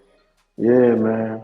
But now we get to play football, man. And I just think, bro, I don't know. Super Bowl champs, first game of the season, and the Super Bowl challengers on Thanksgiving. Just gonna trot out the team and watch Bad News Bears Cowboys edition. That was fun. I liked it. I like that. Hey, man, real talk. B Pep, appreciate you tuning in. He's talking about it could be a Cinderella season because I bet you he done seen this with the Cowboys. When you thrash and trash them, they normally have a good season. But once you expect the world out of them, they just can't play with them expectations like that. Of course. When you think they don't stand a chance, they come around and mess around And give you hope. Give you Always. hope. My hope is the Cowboys got a new fresh deck of cards. Handle y'all business, bro. Draft correctly or make the correct moves is all I'm saying. Or otherwise, you've lost this trade. I want to know what this next move gonna be. I do too, bro. He did say that. He did say that at the press conference, bro. They trading for somebody. What's the position you think they trading for? Yeah. I don't know. They could bring us something similar in here, bro. You think they go corner? I think they could bring us something similar in here. And they're moving on from Diggs. Safety? They put him at corner. They'll be moving on from Diggs if that's that. You can move Trayvon to safety, like I said. You can move who to safety? Trayvon Diggs. He gonna cry about it and he ain't gonna want to do it. He gonna request for a trade. He's gonna request for a trade. My man B Pepper said, Calvin Watkins, after talking to both sides, Cowboys have no problem. Calvin Watkins is basically saying, after talking with both sides, Cowboys have no problems with David Mulligetta. Yeah. Likewise, from his side, Mulligetta had talked to members of the front office about other clients on their team during preseason. It's a business. They didn't want Micah, bro. Yeah. Or Micah didn't want to be here. That's basically what it was. That's basically what it was, bro. So we thought it was out a a way whole for you to leave. Yeah. So now that looking at it, bro, this got dragged out for nothing. Micah wanted to get paid. Cowboys wanted to, but like I said, soon as you gave him a chance to get it out, okay, it's done deal. But now, with that being said, George Pickens might can stay. Oh, definitely. Why not usher Arch Manning in to have two dominant receivers? if Dak don't prove out, you know what I'm saying? I think they gonna get him if Dak's still here anyway. You said he's coming out next year? That's what the word is. Yeah. So he at least wants to go 2 years at Texas, which that's cool. I wouldn't come out if I was him. I wouldn't either, but it ain't like you need the money. You're making money. Well, I mean, you get paid in college now too. That's what I'm saying. There ain't no reason to just be, if you don't Just feel fully ready, you know what I'm saying? Stay an extra year, refine your skill, and you know what I'm saying, build your draft. And you saying that because he played for your favorite university. That's why you saying it. You ain't fooling nobody. Hey man. We got that. Hey man, we signed a #1 quarterback this year. So He ain't Arch Manning though. We don't know what Arch Manning is. Well, you know what Arch is. You know that dude you signed ain't Arch Manning. Yeah. We don't know what Arch Manning is. You know what everybody else know. Arch Manning is an athlete for us. He can run the ball, bro. Man, he's a Manning. I don't even want to hear it, bro. Hey, what?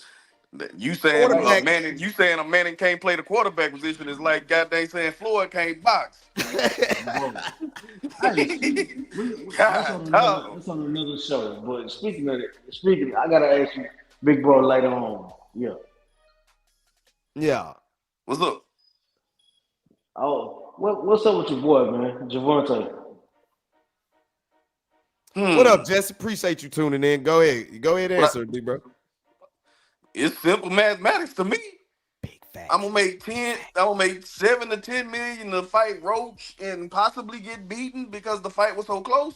Or I can have this goddamn exhibition with Jake Paul for like 50 million. And I feel like I'm a better boxer than him. Stipulations in the contract, he won't get knocked out.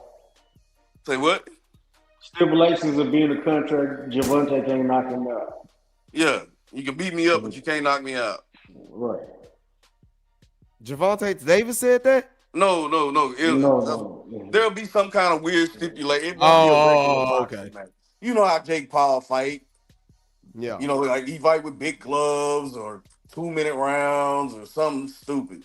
He never fights. He never fights with like regular boxing rules.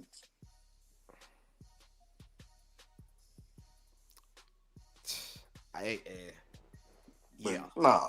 Yeah. I mean, it's I don't easy even know what to money. say about it. I y'all know how I feel. I done kind of tune boxing out, bro. Like, See, Yeah, but I the guess. problem that I have, the problem I have with it, I know why, and well, I'm of the opinion that I know why Gervonta Davis would choose to fight Jake Paul over Lamont Roach. But do I like it? Absolutely no. not. You do I things got like this at the end of your In career, your career. like when you're Yeah. done. You don't Yeah. do an exhibition with Jake Paul in the middle of your in the middle of your prime. bro. What's wrong with you? This That boy. lets me know that as a boxing fan, it disappoints me because that lets me know that Tank is not chasing greatness. In my Right. he not chasing greatness Right. because if you was truly chasing greatness, You will fight I mean, Roach again. Yes. if you it's so much food at 35. Yeah. You got Keyshawn Davis. You You got. Keyshawn's not at 35 anymore. Oh yeah, 40. What is He that went boy? up to 40. He had the bone. He missed weight his last fight. Remember? He didn't even fight. His Yeah, opponent said no. I remember that. Yeah, I Yeah, his remember. opponent canceled the fight Right. Yeah. because he came in overweight. Yeah. So he might as well just say, yeah, he had 40. He ain't- Boy, they flaming Terrence Parsons ass up. What they What? say? What they say? Boy, they flaming that boy up. Well, you know, Terrence Parsons came out. I don't even know if that's really his brother. But if this is really his account. But dude came out and said this isn't even what Michael wanted. He said Michael wanted it, which Micah didn't want this, which is the sickening part of all of this. He just wanted respect in the negotiation process, and Jerry wouldn't give it. Sad year for Dallas, Micah, and look. People trying to say, bro, $47 million a year is crazy, bro. What you talking about? He didn't want this.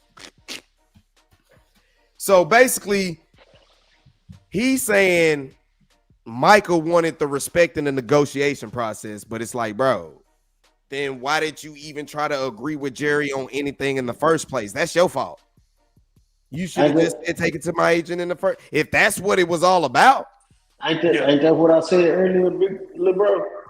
Hey, Ain't that what I said earlier? he won't respect. Yeah. He felt like he can walk with the big dog, and he thought he can be in there. And he thought he was smart enough. He's a smart young man. Don't get me wrong. From what I heard, he's smart, but he thought he can walk in there with the big dog, and he felt like he got his ass in some trouble. Nah, he wanna did back get his out. ass in some trouble. Right. He want to back out of it. And Jerry ain't go for And that's what I was talking about, man. Jerry on that old school. Hey, man, your word is your bond, it. homie. Boom. Yeah. And that's basically what he said tonight. He said I the kind of exact want to same take thing back else. some things I said about the agent then, because this was clearly on Micah. Yeah. As far as, bro, you agreed to something and then you want to take it back. I don't know what you want to take back and renegotiate is my thing. What did you want to really renegotiate? Oh, B Pepper said Michael Parsons is the new Martellus Bennett. Whoa, now, whoa. I ain't gonna go there. Not the Hold old on, Marty man. B. I ain't gonna go there, Not man. the Marty B. Unless he knows something that we don't know, I'm not gonna go there. He might know something we don't know. I'm right there with you, Antonio. Yeah. We all basically said the same thing. He basically took the same deal. He just took for one less year. Yeah. And I just don't think it was smart for us to do that. Like, Nah. that's Like I said, I seen a post where somebody asked, "What did we get out of the Michael Parsons trade?" I said, "A reprieve from salary cap hell." and big bro, you've been saying that for a while, for some years. Like, bro, you understood signing CD Lamb, you understood signing Dak Prescott and all that, but you're like, bro, we are really in gonna be strapped in cap hell. Like, we kept saying that Jerry and them didn't have no money, but you like, they got money, but they're gonna be in cap hell though. Like, for real. Yeah. And this gives them a chance to Okay, let's make the right investments going forward here. You know what I'm Let's saying? take a breather. Let's take a breather. Because once this guaranteed money roll off the books for these dudes, hey, we could salary dump again. Yeah. Yeah, Dak is 60 million, but he ain't gonna be 60 million forever, or he ain't gonna be 70 million. He's not gonna be a high number forever because eventually we're gonna move on from Dak Prescott. Yeah. Mm-hmm. Yeah. That's And the event. That's just inevitable. Hopefully we can catch lightning in a bottle like the rest of some of these teams and catch a rookie coming out of school that turns out that that we can get our Jaden Daniels or a good young solid that we can get on a rookie deal and we can build around Build around him. Yeah. build a great squad around him, and then go for the gusto for 2 or 3, 4 or 5 years in a row. You wanted proper respect in negotiating when somebody said they were going to give you over $200 million. I don't know how much more respect you need, bro. Hey, I'm agreeing with you, bro. Respect you enough to give you $200-something million. Like Bishop said on Juice when he said, "Bro, your boy 200. Well, it was 202, and he let you know. He asked me if I wanted some of the, and you said no. What's the 15? They are paid. We are in there. What you mean, bro? You said no. 202, bro. 202 for a year. So respect got you $7 more million a year and a year less contract. I would probably say it got you on a better team that can probably compete now. Yeah, that's probably the only thing that benefited him. Nah, I don't believe they believe in Jordan Love like that. Nah. You don't think what? I don't believe they believe in Jordan Love like that. Oh, you crazy. They already paid Jordan Love. Yeah, but you got to think about it. They won 5 games without Jordan Love last year. You don't, again. They're a better team than we paid Jordan Love. And they're just a better team than we are. Before they paid him, they won 5 games with Malik Willis last year. And what I'm saying, you're saying they don't believe in Jordan Love, but what I'm saying is they've showed they believe in him because they've paid him. He's their guy. All right. Okay. That's all I'm saying. Okay. So to me, it's not really a sad day. I mean, it's business. It is what it is. And like he said, it is what it is. Game is the it's game. not like Jerry didn't want to pay him. Yeah. That is not the case, y'all. No. Jerry offered him the money, but Jerry tried to be responsible with it by paying him the money. He had to make it a long-term deal. For whatever reason, Micah felt they need to renegotiate what they agreed on, and that just made things wrong. And then to sit here the whole time they made it seem like the agents and stuff weren't talking. They were already talking about trading him once he asked for a trade. Yeah. And once he went to go, and then, like you say, the nail in the coffin probably was when he went to get the second opinion on a back that we thought that was good. And you trying to get a second opinion so you could fleece us? Nah, man. Come on, bro. You tried to finesse us, bro. You accelerated this. Like, bro. I think it could have still been salvaged, but you scrub your media of all Dallas Cowboys stuff. Yeah. Request trade. You lay on the table. You do all that, bro. Bro, enough is enough, bro. Yeah, bro. Get your ass on, bro. Yeah. We'll holler. Yeah. We'll see you down the road. We'll see you week 4, bro. It is what it is. You know what I'm saying? Yeah, man. Then we'll lace up and make it do what it do. So this is also a statement to the locker room. Antonio saying that no one is above getting shipped out if they don't want to play. If they want to play contract games. Yeah. And like I agree with that. Hate that Micah had to be the guinea pig, but hey, oh well. Let this be a message. You want to request trades? Okay. You better stand on it. Yeah. Don't backtrack on it because it's just like a dude every time you get into it with his wife talking about I want a divorce. Eventually she gonna make you stand on it. You gonna have to eat it. You gonna have to eat that. Don't you? Yeah, don't sit up here and because Micah's the first one I can remember that has ever been in a negotiation and requested a trade. No. Emmett. Emmett. Emmett Nah. requested a trade. He Emmett didn't requested request no. he Listen, bro. Hold on. Emmett said Let me clear up something about that. Let me clear up something about that Emmett holdout. Talk. It wasn't a holdout, bro.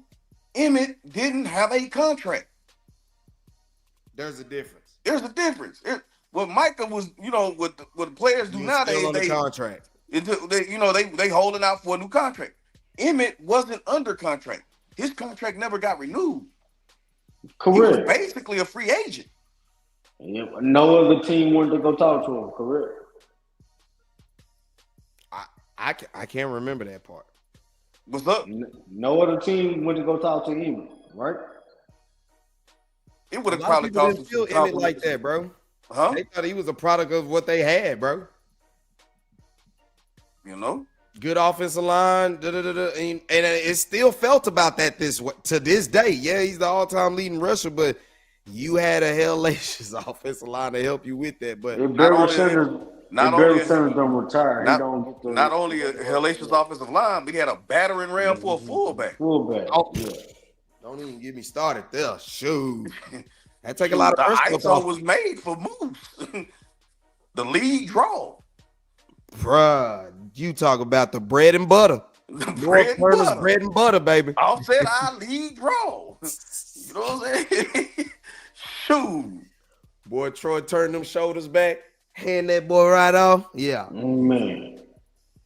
Missed them days, man. That's what that documentary Mike Irvin running comebacks for days. Man. The comeback rap.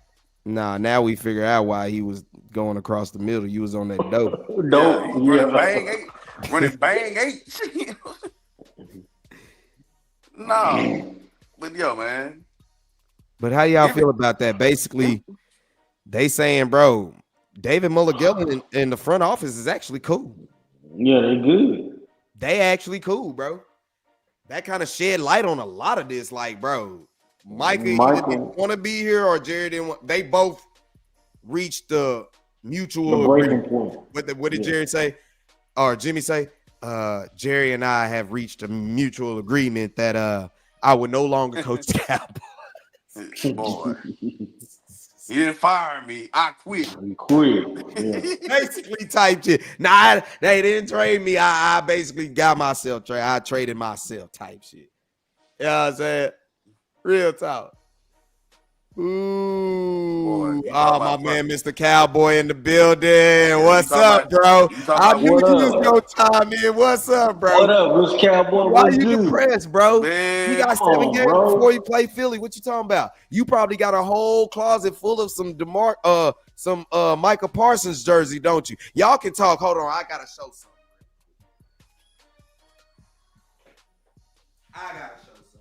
Real quick. Shit, you can see it on the channel art. What jersey he got on? Your boy stuck, man. Your boy stuck. So what am I supposed to do? Now, luckily, I didn't buy these. These were gifted to me. So that's kind of where I'm like, selling. Do stuff in the yard now. You know what I'm talking about? Man. What do I do? These were the only jerseys I was rocking as Cowboys. Now, gotta get some new ones. You gotta go get a Dak jersey, bro. We just talked about Dak is on the clock. He might not be here that He might be young. You gotta go get your CD. Wife already said she's getting me that jersey because she was gonna give me some. She kept asking me what I want for my birthday since it's about to come up for football season. I was like, well, I gotta get some new Cowboy jerseys. I need some Cowboy hats. Yeah, I need that too. Well, I was already gonna do that too as well. You know what I'm saying? But I just want the plain. I just want the old school white hat with the blue D in the middle. I don't know why. I mean, they got plenty of them. They got plenty of them. They got plenty. I just want the old school joint. Go to the Cowboy fan shop. Shit, you ain't even got on. You just go online. Yeah, for real. Just go online, hit that. Yeah. They on winfl.com. The only reason I said Cowboy fan shop because that's where I found that 5 rings Good, yeah. Mr. Cowboy said he just like me. He got 2 Parsons jerseys. You just like me, my brother. I got one. Got to figure out what we got to do. The pro jumps in, says Dak is trash. Jerry traded the wrong person. Well, I don't think anybody's trading for Dak Prescott this early in his contract like that. That's a lot of money. Ain't nobody about to pay $60 million. Yeah, man. You're going to have to wait a couple years to even have that. And plus, Dak got the no trade clause anyway. Right. So if you want, that's not going to happen. They're going to have to just flat out release him. And how they're going to do that? Okay, we're going to act like we're going to give you some running backs, but they ain't really that good. But we're going to give you another receiver. You better be able to throw that pigskin and put up some points, because that's really what we're paying you for. We're not paying to have a balanced offense for you and CD Lamb.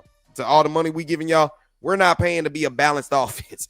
Y'all going to have to go out there and make y'all coin. And like I said, if you get 2 extra more first-round draft picks, this clearly lets me know Dak is on the clock. Clearly. That's how I take it more than anything. It's a lot of pressure on that offense. This organization to really make the right moves, but I will say they got some cushion to say, Dak, you can go on about your business, bro. Hey, real talk. They putting a lot of pressure on that offense. That's a lot of pressure to put on the offense with a shaky offensive line. Bug, what did I tell you in the beginning, bro? I was like, bro, the play is already in motion, bro. You did. They are setting Dak up for the fall. Yeah. If it don't work out, it's gonna be the easy scapegoat. We paid him all this because it's already in the play, bro. Yeah, it already is, man. Yep, it's in the cards. Like it's your fault. It's your fault. Now we got some stuff to lay back on and actually move forward with. Yeah. And boy, Mr. Cowboy said he about to get paid and don't even care. Nah, man, that's bro. You getting paid is real life. That's work you put in, bro. Don't let this stuff interfere with real life. That's what I tried to tell a lot of the miserable Maverick fans. Like they're crying that there's a mural or something out there in front of on the side of AT&T. Yeah, bro. It's not even on the. It don't have nothing to do with American Airlines. Well, I'm gonna put it to you this way. I've been to American Airlines a lot of times. I ain't never noticed it, bro. I swear to God, I've never noticed it. They just put it up. Oh, okay. I was about to say, bro. I'm like, I've never noticed anything out there like that, bro. Real time. Yeah, they just put it up like about a couple of weeks ago. I would say Cowboys have four first-round draft picks the next 2 years. Big bros like they can package them boys. We getting some love up in the chat. Well, you can package them boys, do something with it. I think we all agree you either gonna do something with this and they're gonna make another trade move or Dak is on the clock. One of the two. He said, what if Dak does his thing, but the defense is crap? Is it Dak's fault? No. But you know, a lot of people won't look at it that way. I said it, bro. They can't go into the season and only put up 30 points like 2 or 3 times. This is going to be dependent on them to be scoring at a high clip. Oh, yeah. And I said maybe if they do that, then all is going to be good. You know what I'm saying? But y'all have another season like you did before you even got hurt where you even said, bro, we fucking suck. That can't happen. That definitely can't happen. So this could go one or two ways to me. After that, big bro, you go ahead and take it with your thought. Either they shit the bed or they get out the pot. I don't know, bro. Just either they're gonna run it or pass it, huh? About that. You mean as a team? Yeah.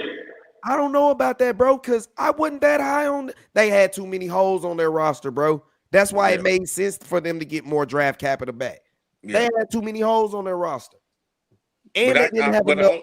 They had cap room, but not like they got now, a little cap relief now. You know what I'm saying? Right. Now they come in with about the second highest cap space. And you pick up 2 extra first-round draft picks. I think that the trade of Micah and the restructure of CD Lamb. Yep. I think they got like $44 million in cap space now. So that's what I'm saying. Does that open up a thing for George Pickens, Deron Bland, Tyler Smith, And that's what Jerry was saying. Why sign one player when we can sign more players? Is that the case? And with it coming out, Calvin Watkins saying they ain't got no issue with David Mullengutter. They actually like the dude. They think he's sharp. Okay, well, Michael, you just didn't want to be here, bro. Yeah. That came out your mouth and your actions showed. Yep. Got to get rid of you. You gotta go. You gotta go. Gotta go, baby. Gotta go. Man, it's 10 o'clock. I know it's late, man. We got into the nitty-gritty, man. I want to appreciate y'all brothers for joining me in on this chat, man. Like I said, it's Friday. We about to have a long weekend. College football is really amongst us this football season. We made it, brothers. We made it. Yeah, we made it all the way. So, and it starts with your squad first, followed by my squad, and then yes, sir. the rest follow as they may. So appreciate it, big bros. I'll catch y'all on the next live, man. We'll see what we can rap about and talk about for sure, bro. All right, boys. I love y'all, boy. Love y'all, boys. Love you too, man. Peace. Peace. Yeah, man. Got the big bros involved in that one, man. We have to have a lot of that type of stuff. Mr. Cowboy said, I need Green Bay to suck for the next 2 years. So let me ask you this, Mr. Cowboy. Should I go to the game when they come down here?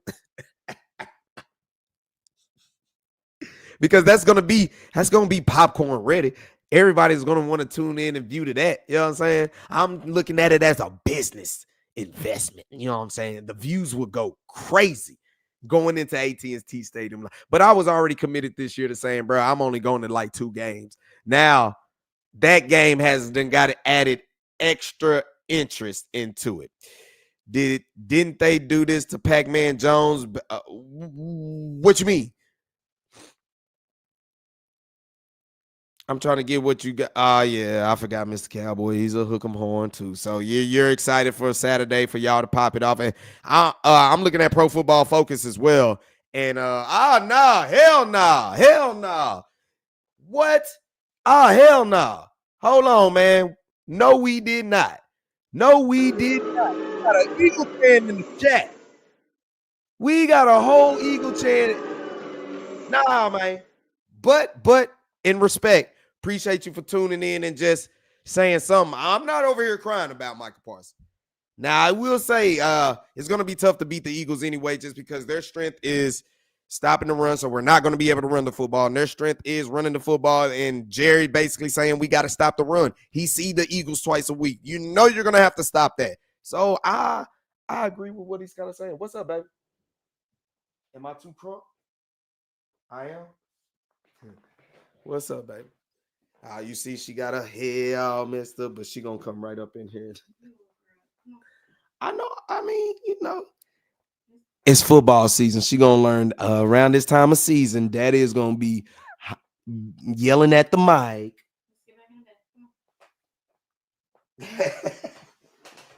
I'll shut it down here in a second, baby. My bad. But she right. You wasting too much energy about the Cowboys. They haven't even played yet. I get it, baby. I get it. He said, I'm considering going to the game myself. Let's link up, bro.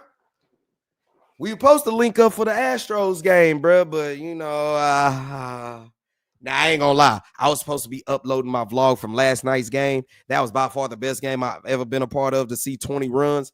That did my heart justice, but Corey Seager is now down. Nah, bro. After Nathan Eovaldi went down, nah, bro. I'm kind of out. I'm out. Leo, big shout out. Leo, first time up in here. I see you, and we got a new subscriber. Appreciate it. Appreciate the like and the subscribe one time. Hey, we do this for all DFW sports, and like I said, we trying to turn up on football season this year. We are trying to take it to the max for sure. He said he cried. Bro, you winning in real life, bro. Just remember that. You winning in real life. Just remember that. Leo said, your honest opinion on Jerry Jones. Jerry Jones, it's been long overdue that, you know, get some fresh eyes at GM. You know what I'm saying? That's even if Steven is going to run it. You know what I'm saying? Let it be fresh eyes. But my take on Jerry, bro, Jerry gets a lot of criticism and is rightfully so. But I'm in this case, I'm going to be honest with you. The blame is like 50-50 for me. You know what I'm saying? The blame is like 50-50 for me. I'm not mad at Jerry because you did offer some money. You offered a lot of money. And obviously that wasn't good enough. So you had to, as a man, you had to do what you had to do and try to get the best value for what you could get. I'm not mad at him for that. I actually applaud him for that and not caving in. I actually applaud Jerry for that. Where Jerry is at fault to me, and a lot of it is, bro, why do you always find yourself in this situation? You know what I'm saying? This is like the third, fourth consecutive year you have found yourself in this contract type of dispute that leads all the way up until basically through training camp, through the preseason, right up until game time. Why do you do this? Why? And if it was y'all were talking in spring and y'all had the thought of y'all possibly could traded him before the draft, why didn't you do it? Why did you let it drag out this long? This is where I hold Jerry to the fire right there. Like, bro, you've got to stop doing this, making this a show, bro, because you obviously don't care what the players think about it. But damn, bro, you bring in Schottenheimer for this, and in his first year as an NFL head coach, you're going to make him go through this storm? Come on, bro. That's not cool. That's not cool. That's not cool. So I applaud Jerry for actually standing on business and saying, you know what? It's not like I didn't offer you the most money. You want to be on some other stuff? Fine. Nah, we good. We good. But at the same time, I think this was rumbling way before training camp was even thought of, and you didn't have the sense of urgency to actually make it happen. Not going to be able to make that game. Sorry, bro. It's all good, bro. It's all good. It's all good. I think you done came to the realization you ain't giving Jerry no more money. But my brother Bug did bring up a good idea. What if they use a lot of this cap space and if they trade Diggs or somebody? What if they trade somebody else in one of these draft picks to get Myles Garrett? He brought up a good point with that one. Like, boy, ooh. Hey, now you're talking my language. I could run with that. I could do something with that for sure. Man, as y'all see, daughter is trying to sleep next, in her room next. I don't want to keep getting crunk. It's already after 10. I need to wind down my damn self and, call it a night. Like I said, I was supposed to be uploading my vlog. Now that it's already 10 o'clock, I'm going to have to really do that tomorrow and probably post it late tomorrow and stuff like that. But that's all good. We had to get this off our chest for sure. He said, no, the Strohs game. Oh, okay. Which is cool, bro. It's cool. I don't think I'm going either.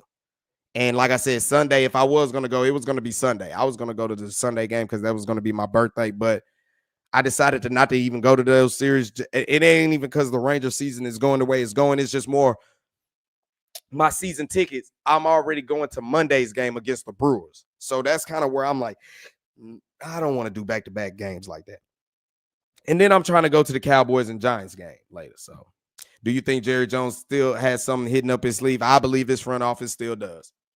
I think there's another move that's going to be made. What's the position going to be? Now, that's the question mark. That's the question mark. And like I said, my brother Bug brought up a good question. Is this some ammunition where you can go get Myles Garrett? And if you were to get Myles Garrett, how would you feel? How would you feel if you got Myles Garrett? You feel Garrett is older? I get it. I get it. He is older. But can he still rush the passer? And does he play the run defense better? Leo said that's why they call him the gambler. He gambles on all of this, and it gets value to his brand, but it's just not bringing value to the football field. And that's the issue where I have with Jerry. Like, bro, all of this is good for ratings and talking points for people to make content off of, and that's all cool and games. But at the end of the day, let's drop another banner, bro. You know what I'm saying? Let's put up another banner, bro. Like, enough is enough. And maybe this is the step of him saying enough is enough. Now, the way it all went down, because the more and more it's starting to look at it, they had talks. They were talking. I just think Micah didn't want to be locked up that long. He say it's about respect. I don't know. But the agent, David Mulligula, and the front office don't have no issues, which means, can they get George Pickens? Like I said, you sign George Pickens, Dak. If you don't get it done, your replacement will come sooner than you think.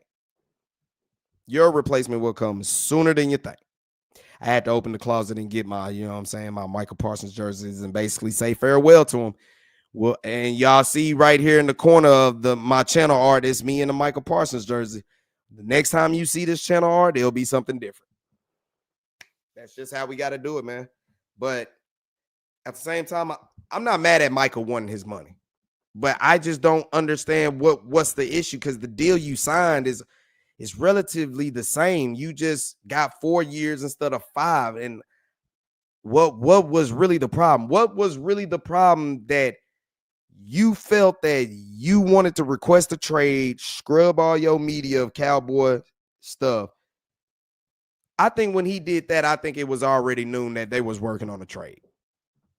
I think that's what happened, that he was working on a trade. Leo say, your opinion on CeeDee Lamb. CeeDee Lamb, you got another receiver over there. There's no reason why this offense shouldn't put up big numbers. I know CD got frustrated a lot because he got double teamed, but he still made his numbers. I think CeeDee Lamb is the truth. I think CeeDee Lamb, now that Micah Parsons is gone, you can say CeeDee Lamb is your best player on the squad. It was an argument that Micah Parsons was, but I think we know CeeDee Lamb is really the head and above shoulders truth about the whole situation. The Poet Bar say, Parsons got the cheese. You can't be mad, bro. I can't be mad at that. I can't be mad that he got paid. But at the same time, I just think the Cowboys, to try to give him 4 years with that large of a contract, was not going to work. That wasn't going to work. And like I said, if you really got the same contract just with a different years, then you just didn't want to be here. Something happened where, you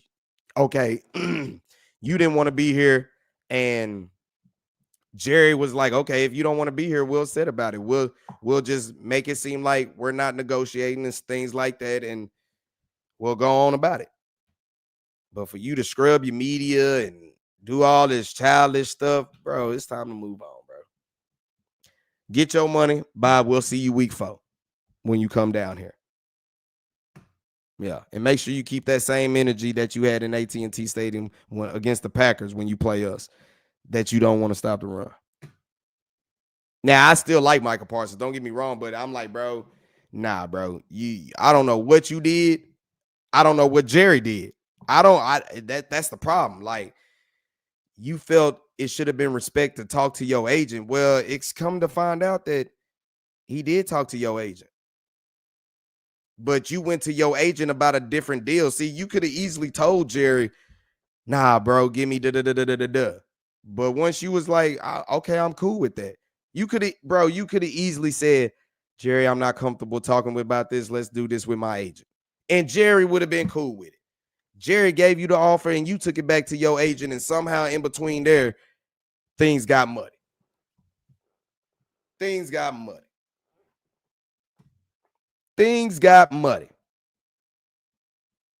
All right, now there's a little bit too many haters coming up in here. I just let them talk.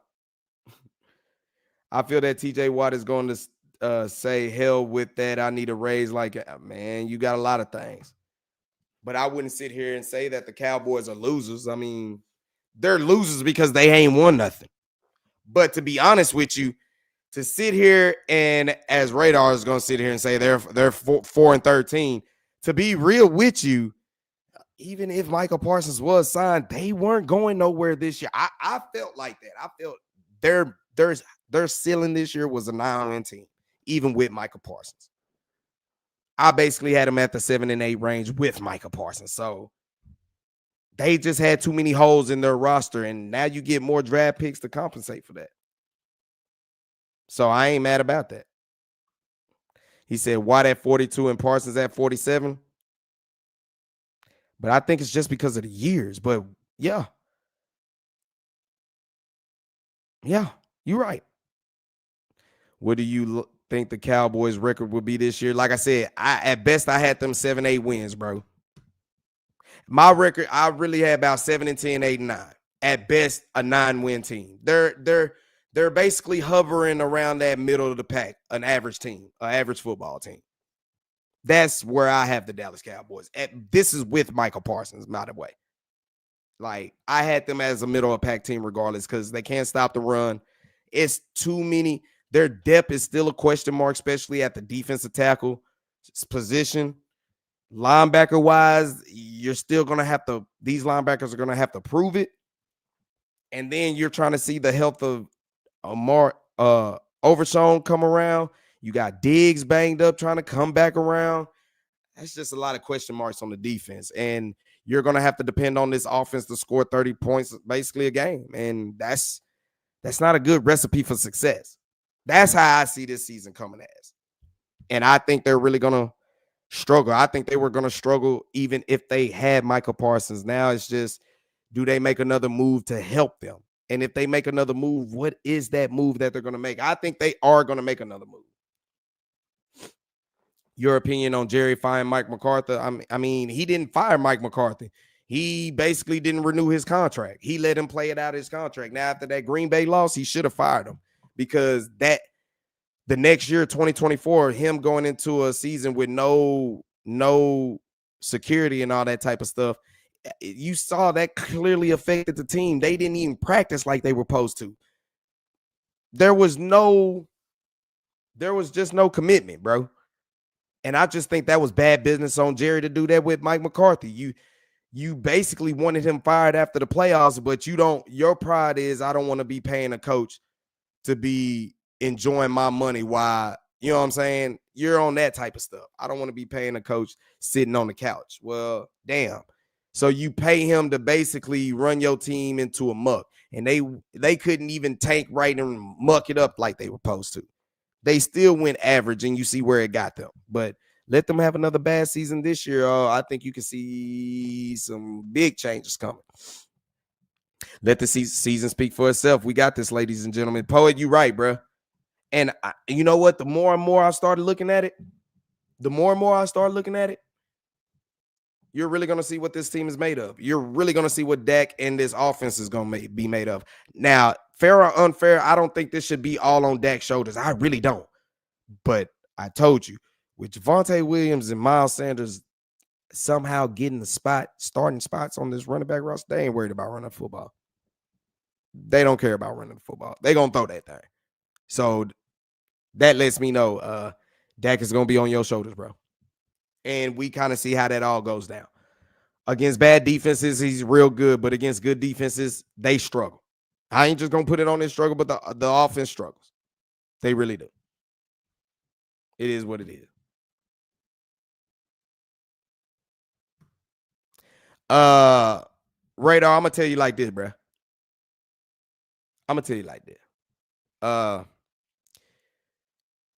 It's hard to hold.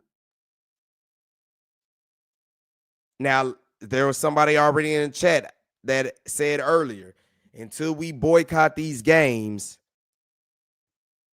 Jerry's going to keep raking in the money. I'm telling you, you're going to have to boycott for damn near over a decade. That's how Jerry's money train is rolling right now. His money train is rolling. Boycotting is not going to do nothing. And I'm telling you, a lot of people in Dallas-Fort Worth, Texas don't really even go to the games like that no more. They really don't. It'd be people from everywhere else coming in here watching the games.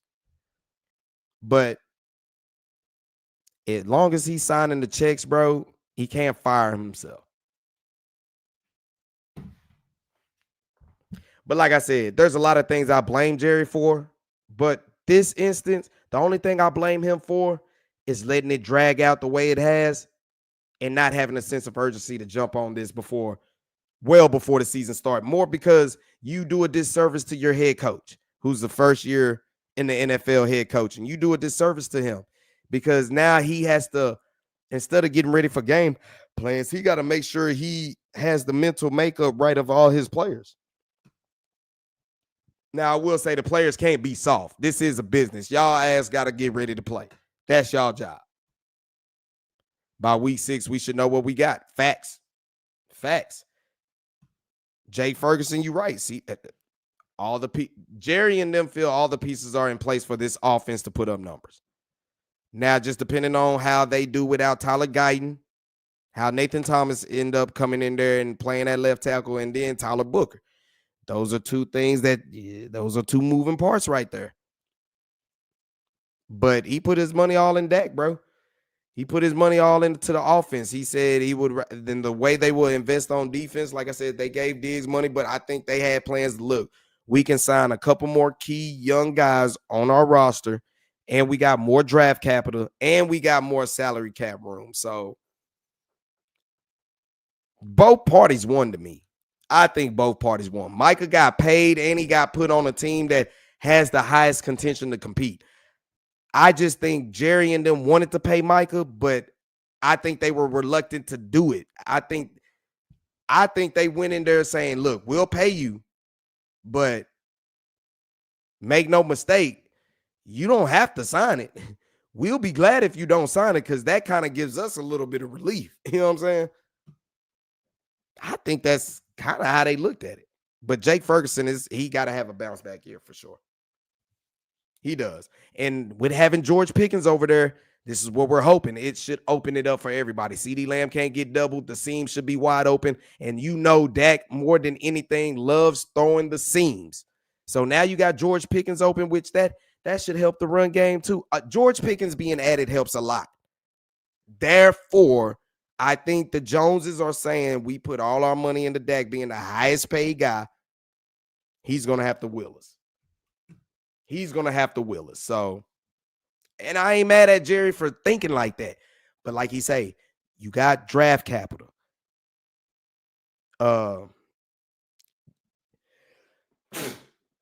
Excuse me. You got cap room.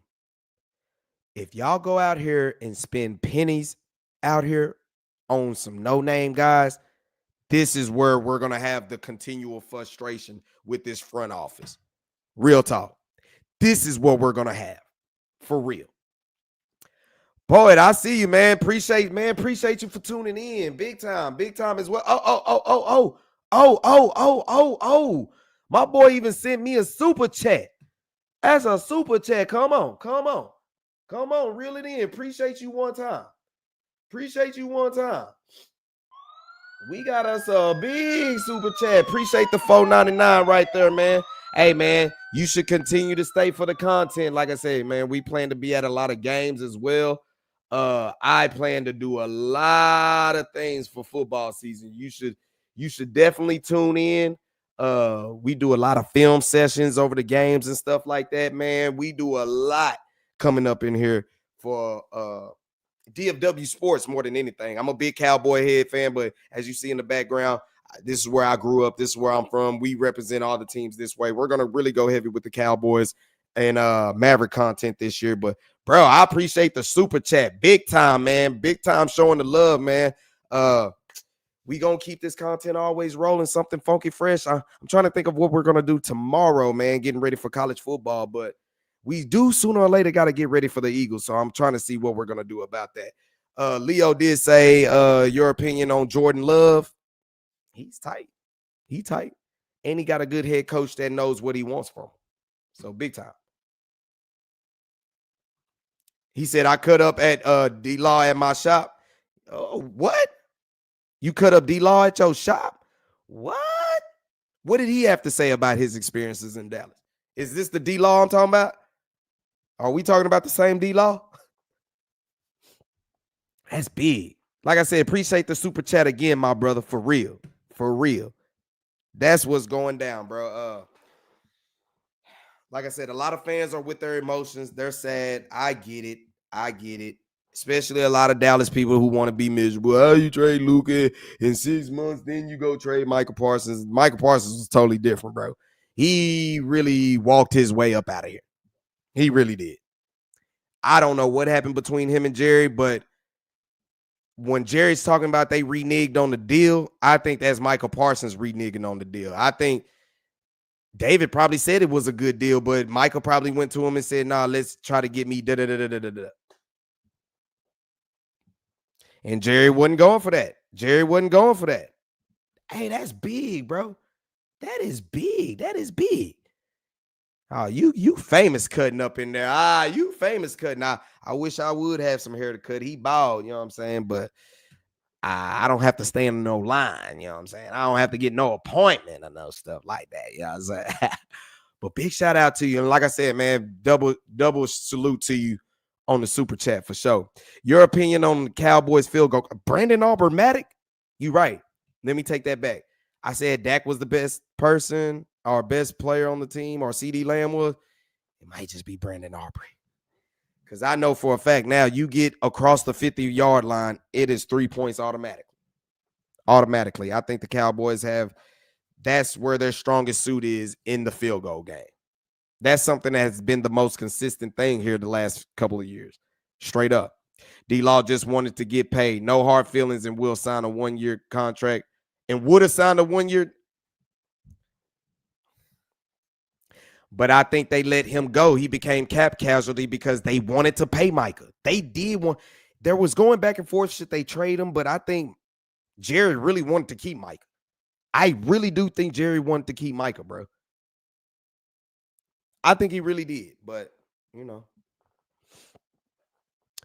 Radar, what you talking about? Because you are hard on the, you know.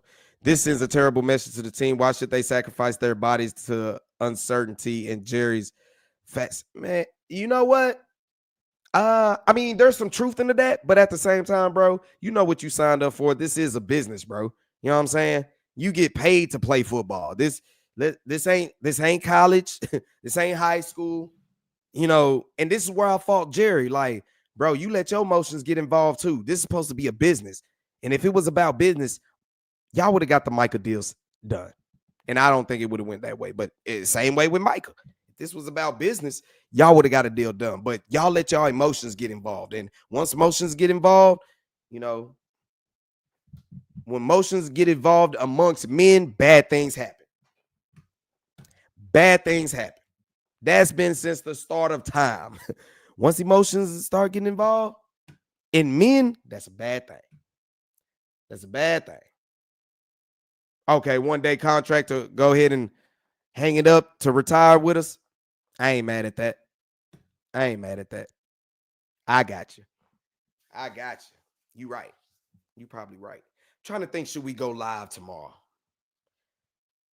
See, this weekend is just going to be funny because it's a full college football weekend, y'all. Real talk. Leo, if you were the coach of the Cowboys, what would you tell them to do this season? Knowing this is your first year, this is my first year being Brian Schottenheimer. I would tell these guys, look, for the guys that's been in this locker room for a while, there's nothing new to this. Even if Jerry doesn't have this situation linger out, you're still the Cowboys. All eyes are going to be on you. So it's just about playing up to a standard. I like what Hatback Shotty did, bringing the older Cowboys in. Maybe that's something that keeps them focused. Where it's like, bro, forget the Super Bowl. Deion said it good in the documentary. Y'all not chasing the Super Bowl. Y'all chasing the 90s Cowboys. That's what y'all chasing. And I think that's a reason why we have never gotten over the hump, because we can't get over the 90s. But I would tell, if I'm Shotty, this is what I would say. Bruh, at the end of the day,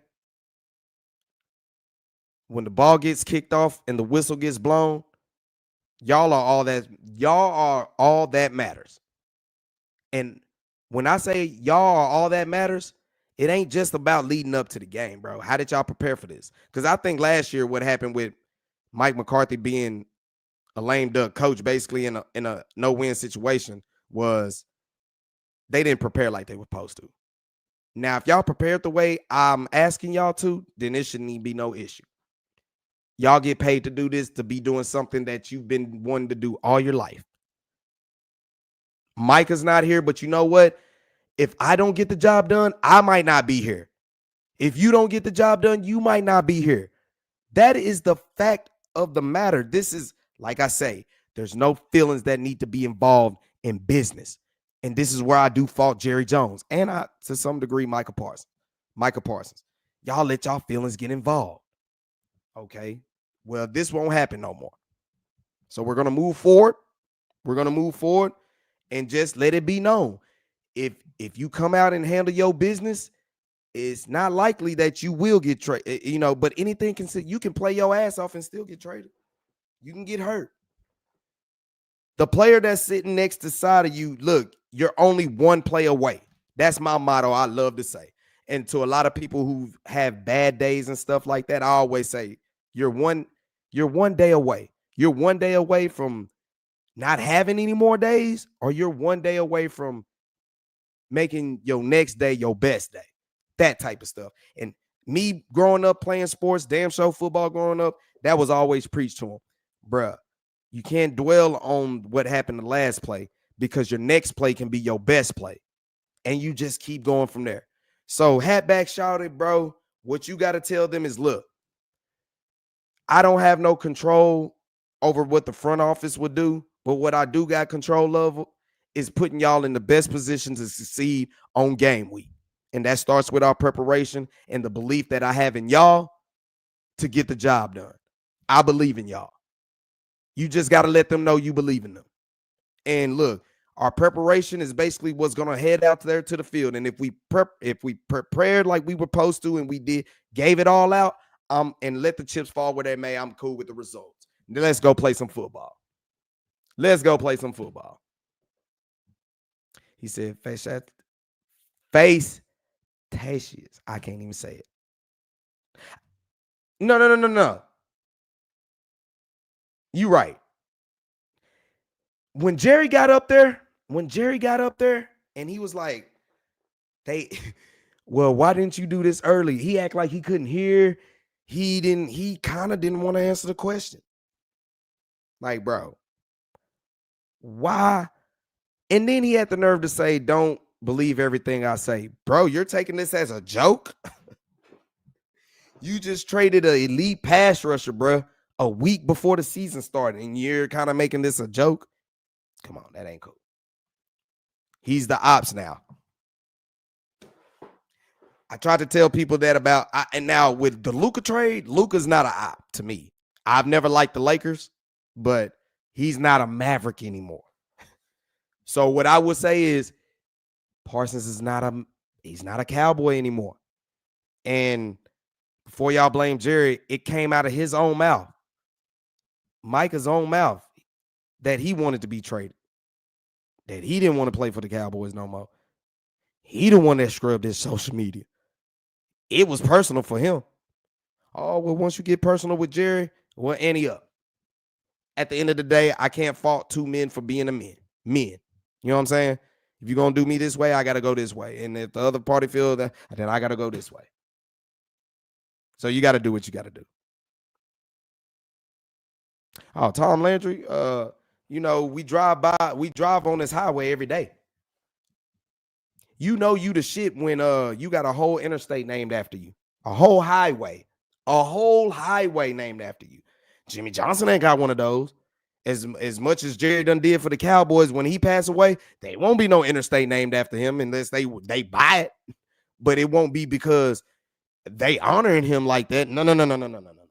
No. Like, this dude got a whole highway named after him. Tom Landry I-30 Highway, bro. So I think the world of Tom Landry, you know what I'm saying? Now, this is where Jerry, a lot of people say he was wrong for firing Tom Landry, but do y'all know what the Cowboys was around that time? Them boys was trash. Ultimate trash. They really was. They really were trash. He had to do what he had to do. The riff-raff between him and Jimmy, I think they both was at fault too. They let the emotions get involved. You see what happened. Now, I think Jerry would have learned his lesson, but, he claimed he ain't got no hard feelings toward Micah. But they said that Micah had to want to be here. And it just seems like Micah didn't want to be here, bro. if you really took the same deal, to me, if you just really took the same deal, you didn't want to be here. You didn't want to be here. So I'm fine with Jerry saying we got to do what we got to do. Now, people saying you should have got more, but you got to understand, the more you give up, you know you have to pay Micah Parsons a lot of money. So how are you going to give up the farm and pay him $47 million a year? So, look, you got a player and 2 first-round draft picks. What do you do with it? Is the only question. Is the only question as we go. As we go, that's our only question that we got. But I will say I'm excited, bro. And the theme of this whole thing is game over, which means the silly off the field games are done. It's a wrap. Now it's really time to get serious and get to this football season. And we're going to be locked in for it. We got a couple of games on schedule that we will be attending live. So I think we already know the Giants game is one of them. Now we got to see what else we're going to go down the pike and do. But we're going to be in tune this year for football season. We'll have a couple of games we'll go to, but we'll always have the live sessions. I'm going to break down film every week this year. And like I said, I kind of want to do a film breakdown over the Eagles before. I mean, what game should we do against the Eagles? Is this against us or in the Super Bowl that they had? You know, just get another look on the Eagles and see what we're going up against and see what we're dealing before we go ahead and play against the Eagles. So he said, do you think that there are any hard feelings between Cowboys and Michael? I don't think so. Business is business, but they did let it get too personal. They let it get too personal, and I think both sides did come out good. Micah got his money, and he got on a contending team, while you did get more draft picks. Rodden jumped in here, said, them old-ass draft picks won't change anything, especially if you don't do nothing with it. But what if they package those into something to trade to get another player? What if those extra draft picks they trade for if Dak Prescott if he doesn't turn out to be doing good with the new offensive weapons he got, and they package it up to get the number 1 overall quarterback that comes out? And I think you know who I'm talking about. He said, we want to win now, not 5 years later. Do you honestly think with Micah Parsons this year, forget the deal, do you honestly think with Micah Parsons on the team this year, they had a chance? Just answer this, because I was already like 9 wins was they ceiling for me this year. They got too many holes on their defensive side for me to say that they're a double-digit win team. So if you felt there were a 12-win team before the season started with Micah Parsons and stuff like that, then you might feel that way. But I don't feel that way. I don't think they had that type of chance to win like that. And if you were to pay Micah Parsons that type of money, it was just going to hamstring you just that much more. It really was. Jerry doesn't have a problem playing players, but I think he solely believes he loves Micah Parsons, but they ain't as box office as offensive players will be, like Dak Prescott and CeeDee Lamb. They're, you know what I'm saying? Which I don't know, but hey, you can clearly see he's not invested to playing one player on the defense that amount of money at all. KaVontae Turpin is going to be nice. I think his role is going to be expanded. Like I said, it's going to be a lot of this depends on Brian Schottenheimer too.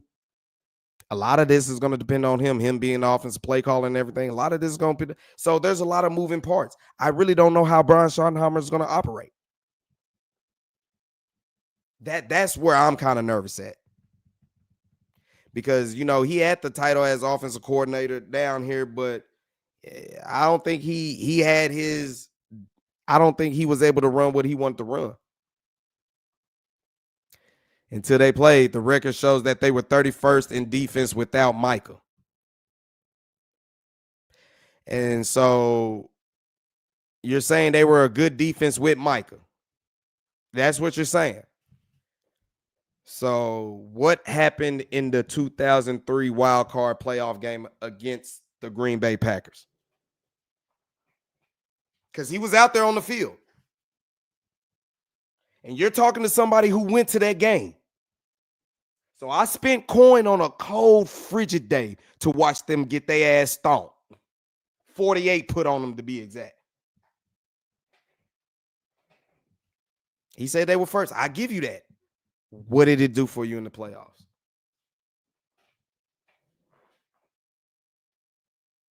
And I think that's something that a lot of people are saying, bro. The defense might have been bad without Micah, but the defense was really good against teams that weren't that good. The Cowboys 12-5 3 seasons was a mirage, bro, because they really beat up on bad teams. What happened when they ran up against good teams? I do agree with you. Micah didn't show up, but neither. I do agree with you. I've been saying that. A lot of people blame Dak. A lot of people blame Micah. A lot of people blame. I said, bro, to be honest with you, they all deserve the blame.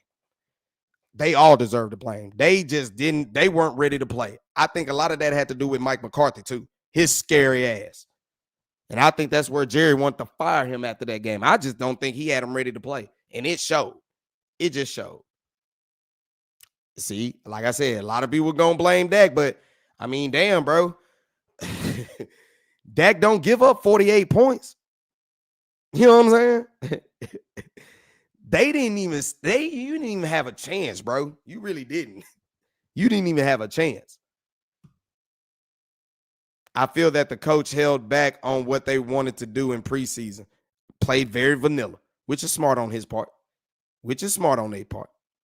We only have one playoff win with Parsons. And that win, now, let me rephrase this. I will say this. I'm on record already saying this. Bro, 2022 was the Cowboys' year. Dak wet the bed. He wet the bed in San Francisco. I will automatically hand it because that defense was good enough to win a Super Bowl. Yes, it was in 2022. That defense was good enough to win a Super Bowl.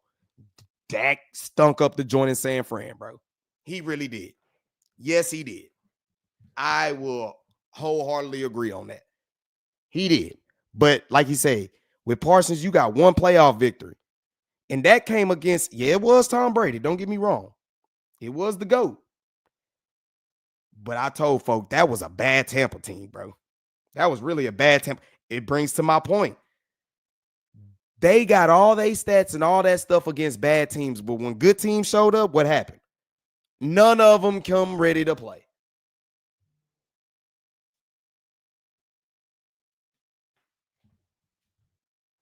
Hold on. I'm seeing some tweets.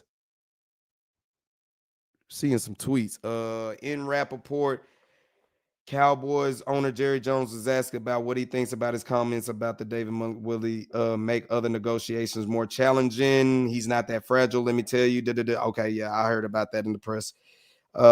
Joseph Hoyt from the Dallas Morning News said, reason I asked this, George Pickens, because he was the one that asked the question.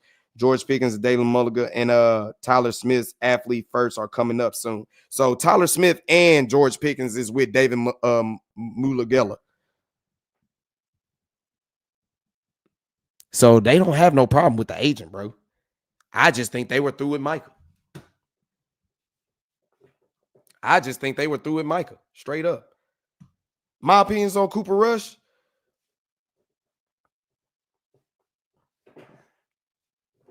I think them getting rid of Cooper Rush, all it is just setting up the tone for them to move on to their next quarterback. Like I said, them getting these extra first-round draft picks, I honestly think the writing's on the wall for Dak. He going to have to do something. They got rid of the defensive coach and nothing changed. Facts. It's all on the organization and Jerry Jones. No matter how talented they are, it's the same results.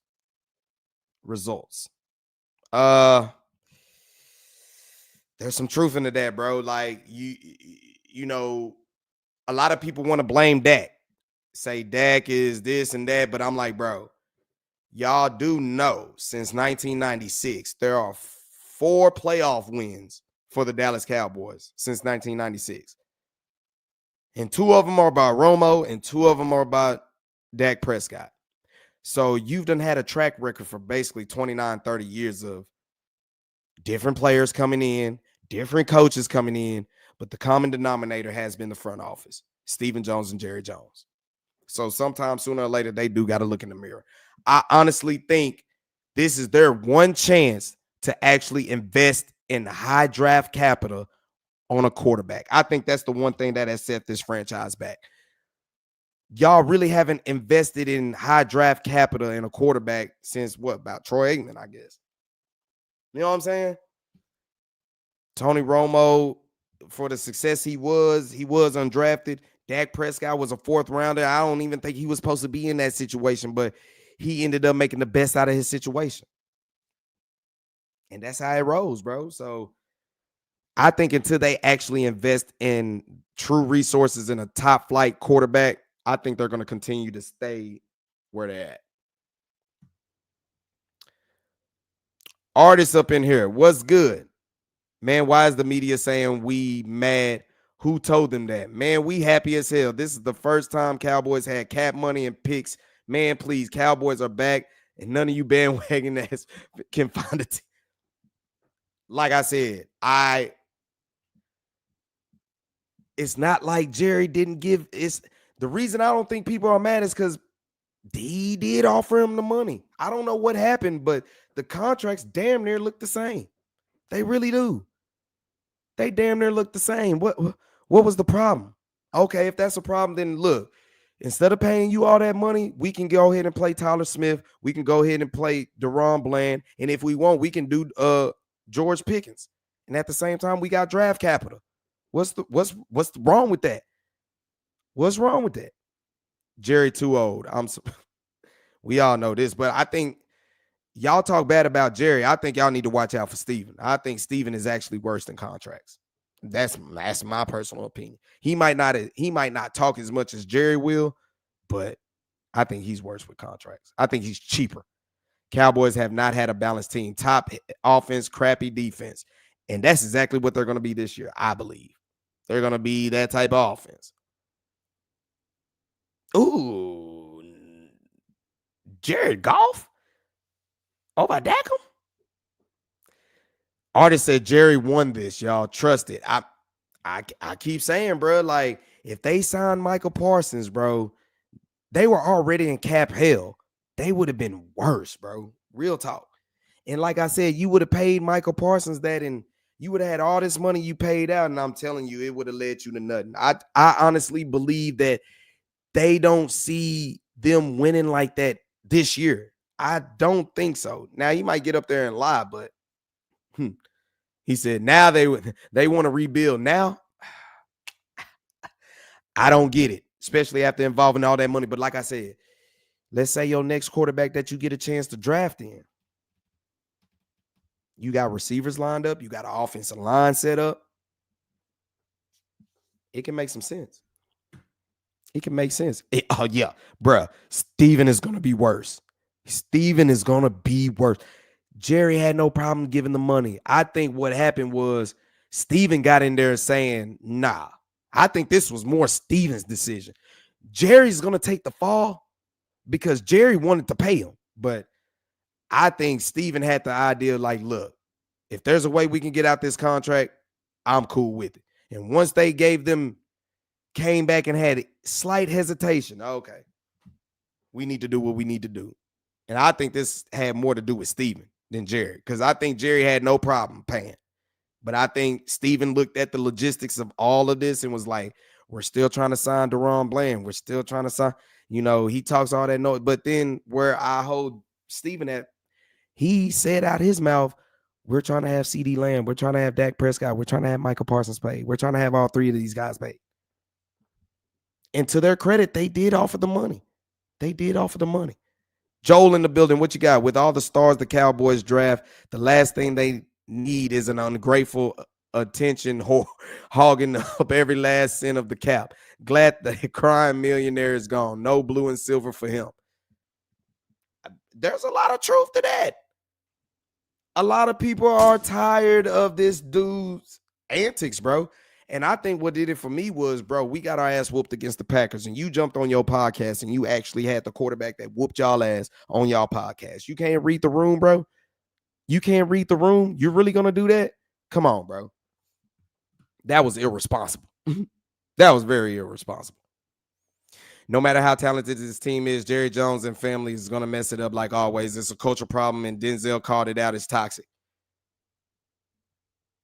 the one common denominator that's been in all of this since 1996 is Jerry Jones and Stephen Jones.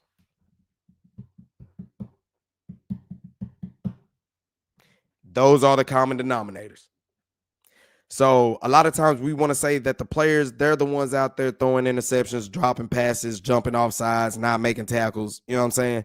Which is true. But at the same time, you've been doing this for 29, 30 years, bro. And it's clearly, if it's the player's fault, then you're not assembling a good team or you're not putting a good product out there. Your evaluation of players is not good.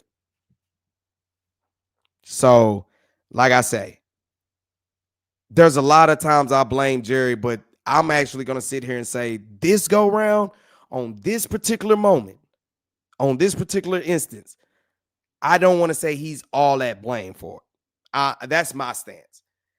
Where I blame Jerry the most is, bro, if this was the case, then why didn't you get ahead of this? Why did you wait 7 days until y'all actually kick off the season? Because you love headlines. You went on Stephen A. You had an interview with Stephen A. You did all this stuff. You love that type of stuff. That's my problem with Jerry. But actually, in this situation, I'm looking at it like, bro, you offered him the money. He basically didn't want to be here. Okay, then you got to do what you got to do. And I ain't mad at you for that. Oh, shit, it's almost 11 o'clock. I still got one more day to do. I do need to be at work early too, man. I'm going to be short-staffed tomorrow, but, you know, that's something that he got to do and make it happen. Should we drop a live tomorrow? I don't know if I'm going to drop a live. I still have a vlog I need to drop, y'all. I still need to drop a vlog, so I need to drop that vlog over that 20 run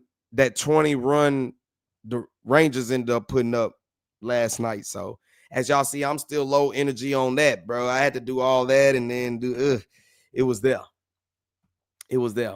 What will it take to get Dallas to start winning football games again?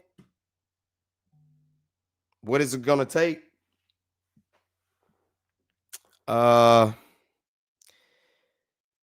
It's going to take a coaching staff that can get the most out of the players amongst all the distraction. And I told y'all from the jump, them getting 2 extra first-round draft picks, Dak, you are on the clock. Their motto is it's going to have to be offense. Offense is going to have to sell. And as long as we can stop the run and force you to pass, we might not get to you pass rushing, but they feel comfortable in their secondary. So why not do it? I think that's what they're going. What do you think we are weak at position-wise? I feel cornerback. Now, they did pick up some extra cornerbacks. Linebacker, to me, is still kind of unknown. I know about Kenneth Murray. Overshown is still out. Damone Clark is really going to me, if this coaching staff gets anything out of Damone Clark in the right situation, I think that can be their strongest suit. But I would probably have to say running back is the weakest spot.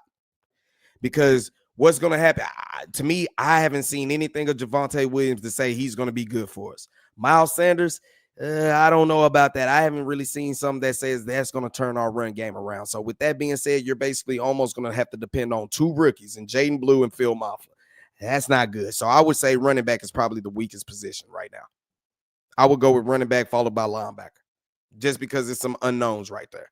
Corner, until they can get fully healthy, I think that could be different. I think the corner spot can be different once they're fully healthy. But the linebacker core, that's kind of where I'm nervous at, and then it's the running back room. Brian is set up for failure this year. Exactly. Jerry wants the last minute to play his players. If Micah and got disrespected publicly, taking the money and leaving, like he say, if this hasn't been a weak episode, this has been boiling for a long time since y'all started training camp. And you mean to tell me you weren't ready to like move on from that? You could have did that way earlier, bro, and actually helped out your team, your head coach more than anything. But now you got him having to play damage control on top of getting the team ready to play the Super Bowl champs on the road. That's how Jerry like it, man. That's how he really like it. What does it look like for Dak? He's on the clock. I'm firm on saying that. That's really what I believe. 2 first-round picks, they could package that to get a high quarterback. And I honestly think, and I love Foe. I'm a Dak supporter. I ride for Dak, but I'm not going to lie, bro. You are on the clock. If you can't make this work, bro, we're looking to replace you. That's what I believe. That's what I think. But let me go ahead and get up off this. It is 11 o'clock. I don't want to wake up the daughter even much more. Let me wake her up tomorrow while we have a long weekend and everything is cool. But since she got to go to school and I got to go to work tomorrow, we'll look to try to come back and do some things for sure. But hey, man, appreciate everybody for joining in the chat. And I'm right there with you. Jerry say they go as only far as Dak go. The proof is in the pudding. Proof is in the pudding.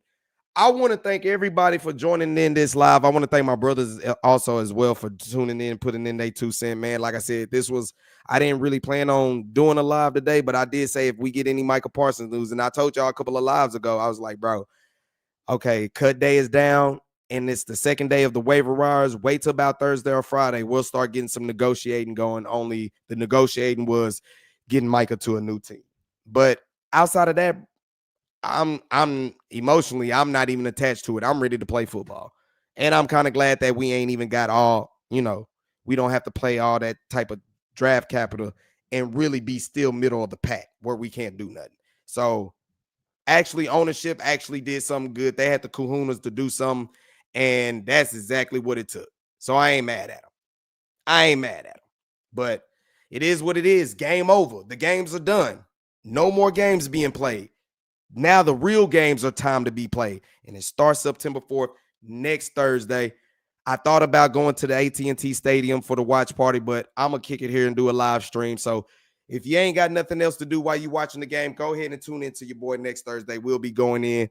We'll try to get us another live in as well. So appreciate everybody who tuned in. Appreciate all the love and support. We're going to keep this channel going. Follow me on X at Drewski Selfmade. If you are on X, formerly known as Twitter, man, and if you're new to the channel, like some of my people did already, Leo was up in here. My man, the poet, the barber was up in here. Appreciate the super chat and everything that went up in there, man. I want to appreciate the love and support. We're going to take this channel up to the next level. And before I leave, I do still got to say this. I still can't help it that we them boys, but make sure y'all do everything with love, because my slogan, love always wins. Y'all got one more day, y'all. Finish it strong. Hit it hard. Let's get this Labor Day weekend and get to college football, baby. Beat me there. I'll see y'all there. Peace. Self-made independent, I'm all about my businesses. I consistently continue to bring energy, and on that keep it popping like I'm full of electricity. Try to hold me out, I wish you would have the audacity. Take a rap laxative, now I'm shitting on the industry. Self-made not a title, cause it's my identity, and wear it on my skin like it's a part of my ethnicity. Mary keep on blowing like instruments in a symphony. They keep a player buzzing like Twitter when you mention me. Being 100's a everyday living tendency, and ain't faced by hating, it makes me increase my intensity.